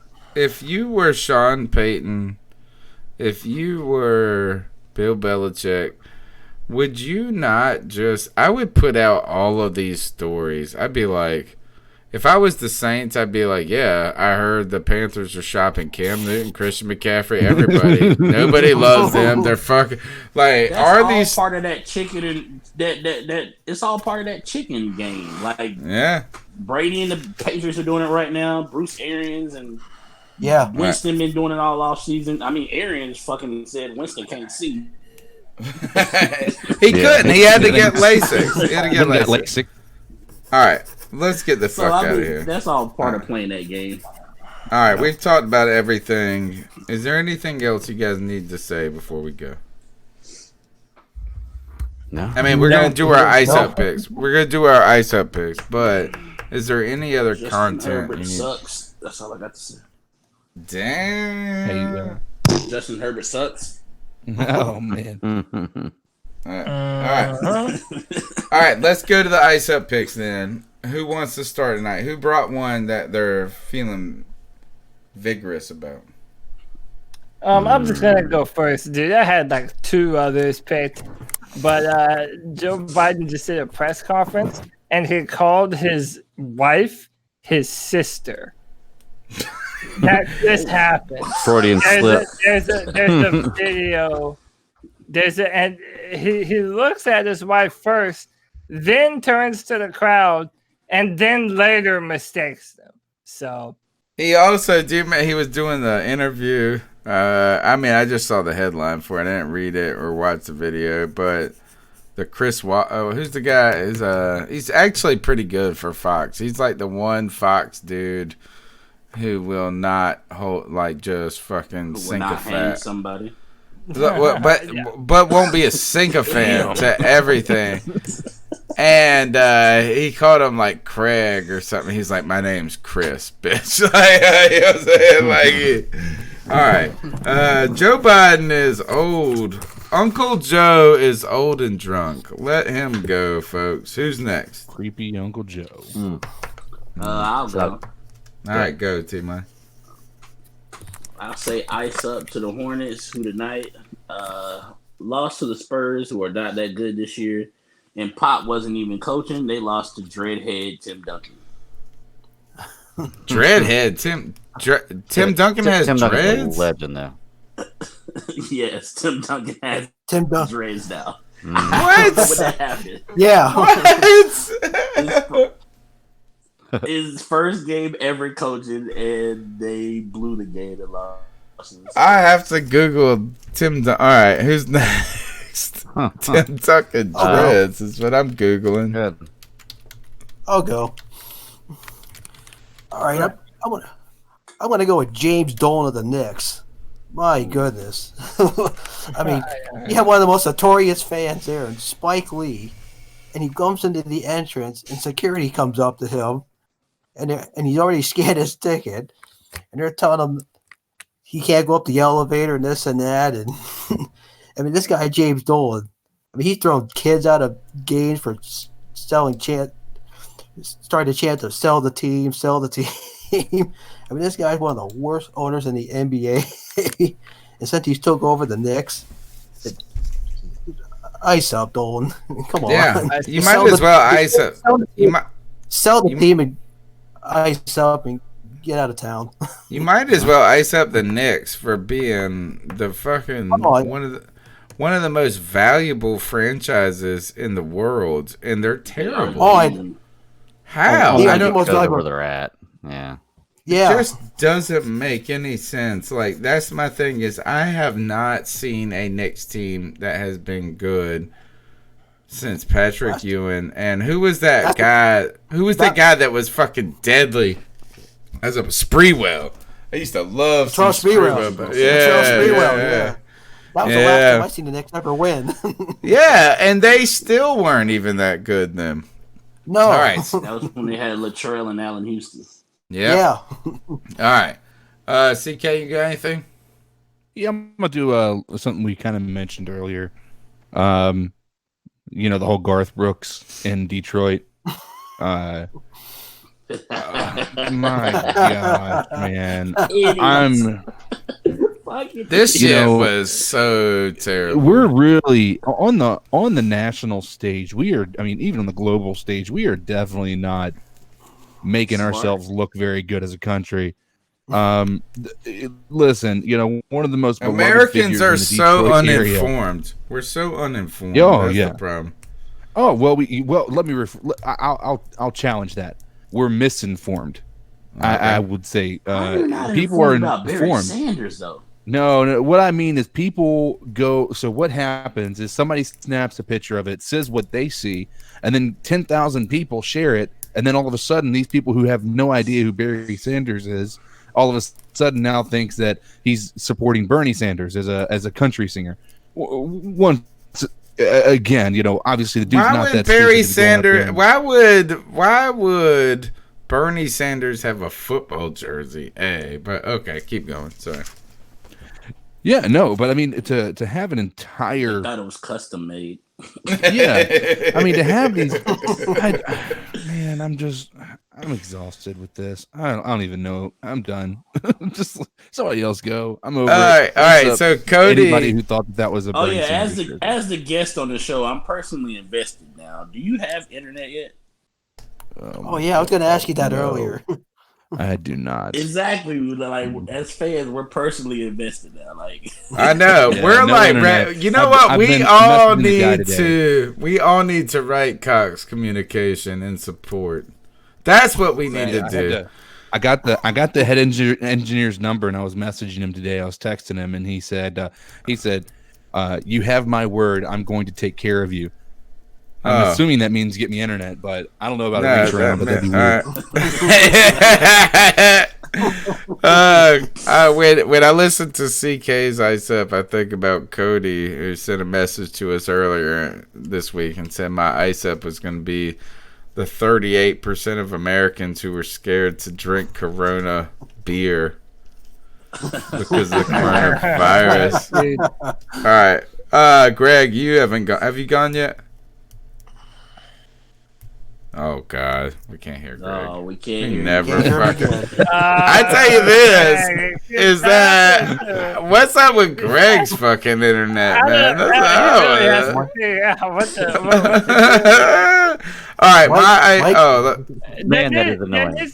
There needs to be a betting line over and over how many times his mic comes out or something. Yeah, how many times Greg will be talking. And all not say anything at all. He's like, please listen to me, guys. I love you. All right, did you ice up anybody, or is it my turn? Yeah, I'll do the third basketball ice up on a football podcast, and I'm gonna ice up James Harden. I can't stand James Harden. I don't like the guy at all. And if you keep it with basketball, he's got a poor Greg. Oh. He was going to talk about in the middle of his statement. Oh my gosh! All right, let me go. The audio dropping in. Yes. Dude, you can't make this shit up, dude. James Harden dissed Giannis because Giannis said he wasn't nothing but 7-footer can dunk. We got. All right, let's see if we can get it back. Now I think y'all are just messing with me. No, we can hear you now. Tony's cutting me off. He's like, "Watch this." he's got a little mute button. I'm gonna buy you a new computer, bro. Just to finish it up real quick, James Harden ice up, man. He was telling Giannis, Giannis said he couldn't pass, and he was like, "Oh well, I wish I could be 7 feet and just dunk and have no skill." Dude, shut up, James Harden, man. If somebody looks at you the wrong way, you get a foul called. I could score 25 points a game if I took 23 free throws. Like, it's insane, man. I can't know who stand Giannis James picked Harden over James Harden, right? Yeah, I know, and that. But Kimba I mean, never Man, passes. but Kimba ain't never James passes. I know, but Kimba ain't never had 10 assists in a season ever. Yeah. Harden, Hey, I changed my Harden ice is up just to a sick- LeBron James with the world's worst. Oh, that travel. Oh, my God. Travel. All right, so ice up James Harden. My ice up pick goes to you coronavirus panickers. I'm going to Italy, and I say fuck all y'all that are scared to change your lives. Like my mom, and then I just said that to my mother. That's messed up. My mother was like, "You're taking your kids there? You're not canceling?" No, fuck that. I am not paralyzed by fear by this media hype of all this bullshit. But the media. You're gonna get over there and see like bodies being burned in the streets and stuff. Right. This is what I'm gonna get. Yeah, this is what I'm gonna say. According to most people, just take some Lysol. You're good. Dude, I'm gonna get over to Italy, and guess what I'm gonna have? No fucking lines at the museums, and no fucking waits. No way. Yeah, take a few Coronas just to be Peroni. They drink the Peroni, brother. We are not gonna have waits for the fucking restaurants, and no need to book ahead for vineyard tours. Bitches, the Dunn family is coming to wreck Italy.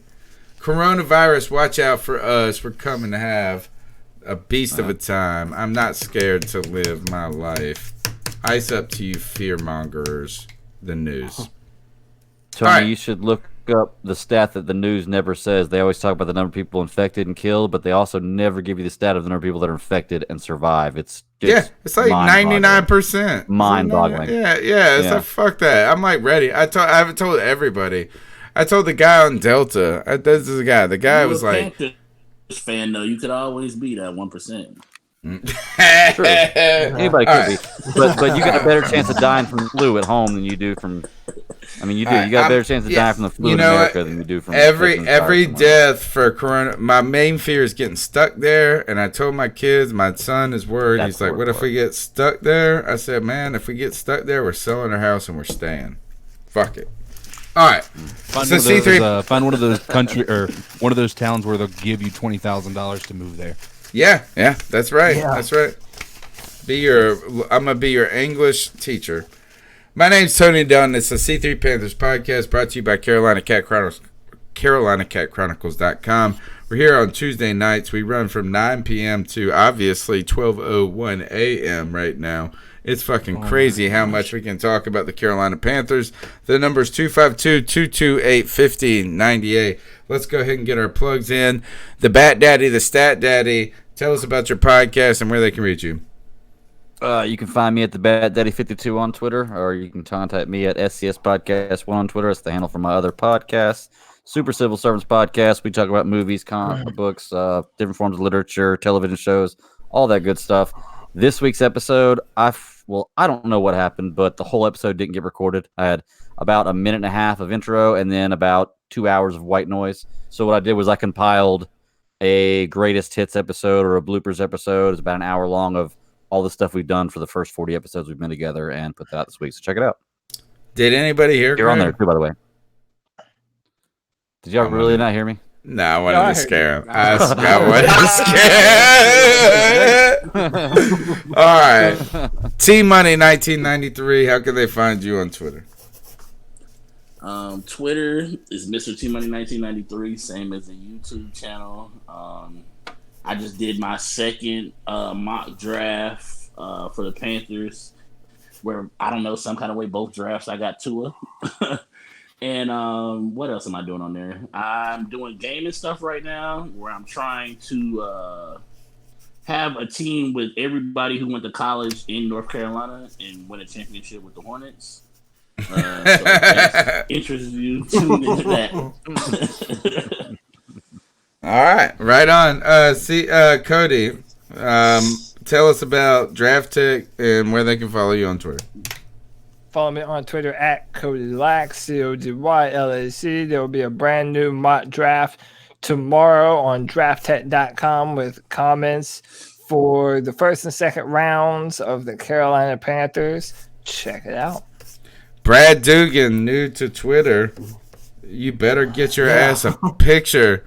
If you don't put a picture on that fucking Twitter handle, man, anything other than that egghead. You're an egghead is what we used to call you guys 7 years ago. Now it's a blank head. Brad Dugan, what's your Twitter handle? Hey, at Brad06598740. Holy shit! It's like that. Mine was long. I'm still. Hey, I'm still. Now you beat me to it. 876-5409. 876-5409. All right. Not even a year in. Scam likely Twitter handle. Yeah, put a picture. Still learning. I'm still learning how to use it. Put a picture on it. We'll help you out. CK, man with no internet, juices his fucking hotspot to death. Oh yeah, I'm pretty sure my cell phone provider is about to just call me and buy out my contract. I wanted to bring up another topic for us to talk about for another 30 minutes. Is that cool, Tony? Yes. No, it's not. I'm going to fucking. No, you can find me at Codizzle Allen on Twitter, pretty much everywhere. Once I get internet, I'll be back online. Another shameless plug to go along with Cody's is we plan on, I think, this Thursday actually starting this whole segment for the draft prospects and whatnot. So be looking out for that. Yeah, hey guys. All right. Rest of your evening. Yeah. Or morning. And also news: there may not be a show next week for the first time in 7 years. I'm be in Italy, so unless I can figure out a way, we might have Cody and the guys record it and then we post it afterwards. I don't think there's gonna be a live show unless we can figure out how to do it, and I just feel like it's gonna be too complicated in the back end. But if anyway, we'll get you some content at the very minimum. Did you almost say it, Greg? Did you almost say it, Greg? I almost said it. Yeah. Tommy said it's gonna be too uncomfortable in the back end, and I was like, that's what she said. That's what she said, and we'll see you. Maybe not next Tuesday, but the following week, and maybe we'll drop some content. What we'll do is hopefully these guys can drop some content as our Tuesday night, and if not, they can record something and we'll post it after. Not live, but maybe live. Who knows? Watch out. Subscribe. iTunes, TuneIn, Stitcher, C3 Panthers Podcast. Just Google it. It's the best. See you guys later. Keep pounding.